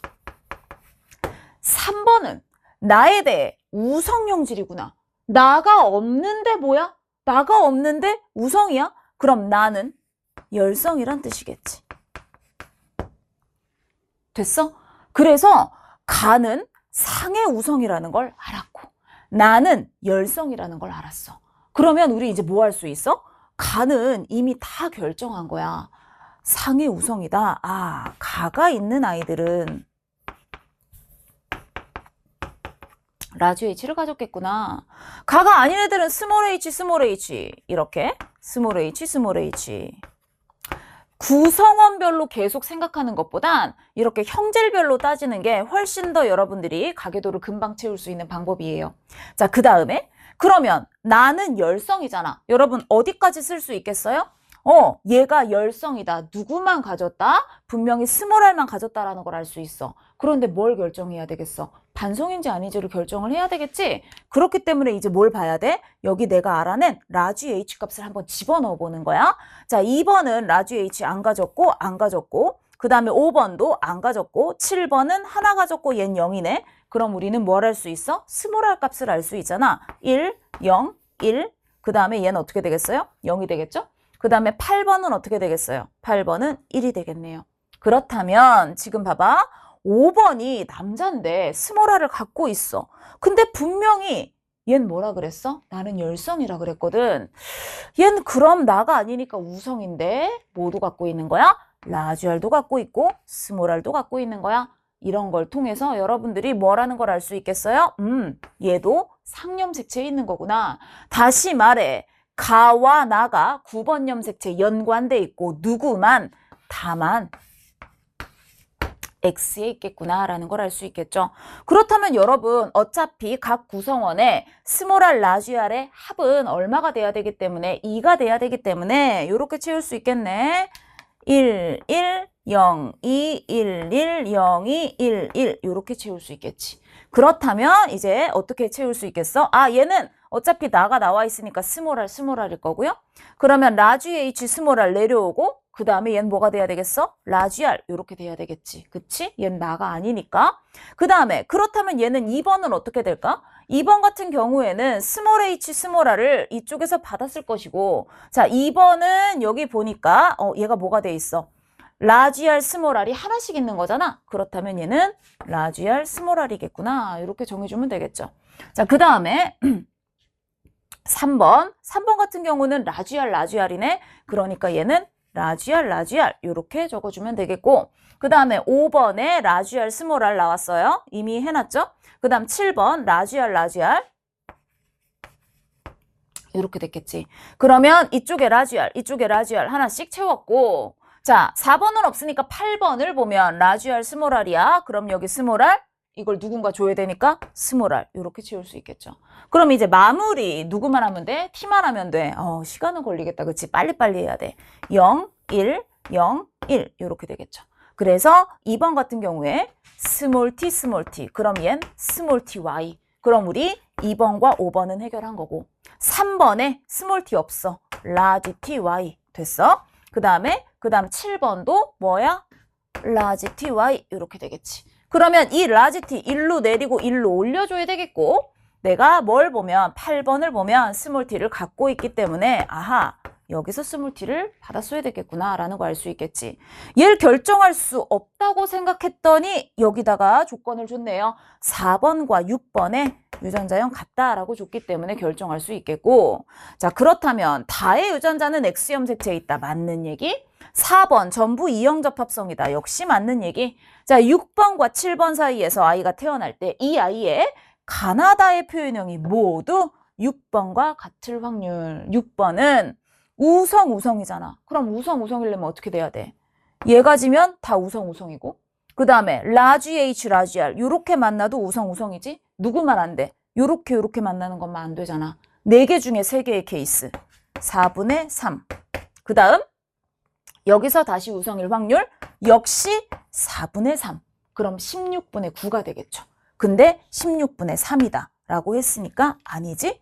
그래서 이거는 되게 발상적인 문제도 아니고 뭔가 여러분들이 반드시 생각해내야 되는 아이디어가 있다라기보단 그냥 DNA 상대량으로 유전자형을 채우는 문제였기 때문에 분명히 여러분들이 풀려고 마음을 먹었으면 풀 수 있었을 거예요. 단지 4페이지에 있기 때문에 단지 3점이기 때문에 그냥 가기도 문제니까 안 풀었다면 너무 아까울 문제라는 거지. 분명 전도속도 문제나 돌연변이 문제를 풀 때 막혔을 수 있거든. 그때 여러분들이 시간을 확보했으면 이 문제를 풀 수 있어야겠다. 자, 수능도 가계도와 돌연변이가 둘 다 어렵게 나오진 않을 거예요. 둘 중에 하나는 뭔가 포인트가 있겠지만 나머지 하나는 여러분들이 충분히 풀 수 있는 문제가 나올 수 있다는 거. 따라서 남은 기간 동안 우리 돌연변이랑 가계도도 너무 어려운 문제는 아니더라도 좀 쉬운 기본적인 문제는 내가 풀 수 있도록 연습을 좀 반드시 해보셨으면 좋겠습니다. 우리 보통은 19번에 되게 어려운 문제 나오지. 근데 이거 완전 되게 쉬운 문제다. 왜? 20번이 컸기 때문이라고. 20번에 큰 빅킬러가 들어있으니까 여기다 이렇게 조그만 문제를 19번에 넣어놓은 거야. 근데 여러분들이 19번이라고 그다음 보통 싫어하는 모양새로 생겼잖아. 그렇다고 이 문제를 안 풀었으면 나중에 진짜 땅을 칠걸요? 자, 봅시다. 여기 봤더니 가다의 유전자는 서로 다른 2개의 상염색체에 있어. 그러면 이연관 일독립이란 뜻이야. 그런데 가의 유전자랑 다의 유전자가 서로 다른 염색체에 있어. 우선 가다는 따로 있으니 나가 가에 있는지 다에 있는지 그것만 알아맞추란 얘기지. 자, 그 다음 얘는 요렇게 중간 유전이고 그 다음에 나, 다 중 하나는 우열이 분명하고 하나는 중간 유전이다까지 줬어. 그 다음 유전자형을 싹 다 오픈해줬죠. 자, 우선 우리 자리에 아는 것부터 봐야 돼. 라지 A, 스몰 a랑 그 다음에 라지 D 따로 있는 거야. 그 다음 역시 라지 A, 스몰 a, 얜 P고 얜 Q죠. 그 다음에 여기 라지 D, 스몰 d 서로 따로 있는 거야. 그런 상황에서 여기서 나타나는 표현형이 최대 8가지다 라고 얘기했어요. 그럼 얘들아, 라지 A, 스몰 a, 라지 A, 스몰 a는 중간 유전이기 때문에 얘 혼자만 보면 나올 수 있는 표현형 몇 가지야? 그래, 3가지야. 얘가 독립이라면 우린 표현형 가짓수에 뭘 곱해야 돼? 3을 곱해야 돼. 그런데 8은 3의 배수가 아니거든. 완전 쉽지. 아, 얜 혼자 있으면 안 되겠구나. B랑 얘랑 같이 있어야 3이라는 숫자를 없애버릴 수 있겠다. 그렇다면 얘 혼자 있겠네? 근데 얘는 뭐야? 2가지가 돼야만 해. 그러려면 라지 D가 스몰 D에 대해 완전 우성인 경우 안 되겠지. 그럼 우동이 될 테니까. 아, 얘는 요렇게 될 것이고 그래서 얘가 요렇게 되겠구나. 그 다음 선생님이 이런 문제를 풀 때 여러분들한테 늘 강조하는 게 있어요. 그냥 얘를 한꺼번에 생각하기보다 여러분 이미 얘를 알고 있잖아. 얘를 기준으로 생각해봐라. 무슨 뜻이냐면 여기서 표현형이 4가지가 나온다라는 건 이런 거야. 어차피 라지 A, 스몰 a는 얘네 때문에라도 다른 표현형이야. 뭐가 문제야? 라지 A, 스몰 a 가 똑같이. 근데 4가지가 돼야 돼? 그럼 라지 A, 스몰 a 중에 하나는 그래 우성이고 나머지 하나는 누가? 열성이 돼야 된다는 거야. 다시 말해 여기서 라지 A, 스몰 a는 어차피 다른 거거든. 라지 A, 스몰 a가 2개 나오는데 그 2개마저 달라져야 돼. 뭐 때문에? 얘 때문에. 그렇다면 라지 A, 스몰 a 중 하나는 열성, 하나는 우성이겠구나. 하나를 열성으로 만들어 얘들아. 그럼 나머지 자리에 뭐 채우면 돼? 얘 채우면 되겠지. 됐어? 그럼 PQ 다 정했네? 그리고 나서 뭘 구하래? 유전자형이 요런 아버지랑 요런 어머니 사이에서 아이가 태어날 때 이 아이의 가다의 표현형이 모두 어떨 확률? Q와 같을 확률을 구해라 라고 얘기를 했죠. 자, 여러분 Q와 같으려면 우선 어떻게 돼야 되겠어요? 라지 A, 스몰 a면서 그 다음에 우성이어야 돼. 그런데 얘네들은 딱 봤더니 요렇게 돼 있겠지? 그런데 라지 B, 스몰 B 어차피 우성 동형이 나왔기 때문에 얜 늘 우성일 거야. 그럼 뭐만 생각하면 되겠어? 라지 A, 스몰 A에서 다시 라지 A, 스몰 A가 나올 확률 2분의 1. 라지 D, 스몰 D에서 다시 라지 D, 스몰 D가 나올 확률 역시 중간 유전이니까 2분의 1. 둘이 곱하면 4분의 1이 되겠구나. 곱봐. 여러분 충분히 풀 수 있는 문제였죠? 그러니까 문항의 어떤 번호, 배점만으로 보지 말고 여러분들이 문제를 읽고선 파악할 수 있는 그 뭐라고 할까? 안목? 그런 것도 되게 중요해요. 선생님이 아까도 얘기했지만 그렇기 때문에 수능이 9월 모평보다 빅킬러가 더 가벼워질 것 같나요? 그렇진 않아요. 분명히 지금 같은 수준이거나 아니면 오히려 더해지겠죠. 준킬러는 이제 경계가 없다고 봐도 무관할 것 같아요. 어디까지가 준킬러고 어디까지가 킬러냐? 가계도랑 돌연변이가 꼭 킬러로 나올 것이냐? 킬러의 정의가 뭔데? 킬러의 정의가 돌연변이 문제? 난 아닌 것 같은데. 즉 전도 속도에서도 킬러급으로 낼 수가 있고 돌연변이도 준킬러급으로 내려면 낼 수 있는 거야. 그러니까 준킬러라는 건 사실상 지금으로서는 단원별로 구별되는 게 아니라는 얘기예요.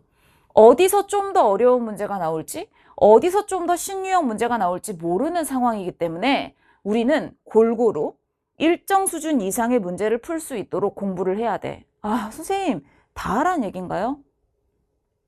그러네. 근데 이제 뭐냐면 특정한 너무 과한 문제, 그런 되게 어려운 문제, 그런 건 좀 제해도 괜찮아.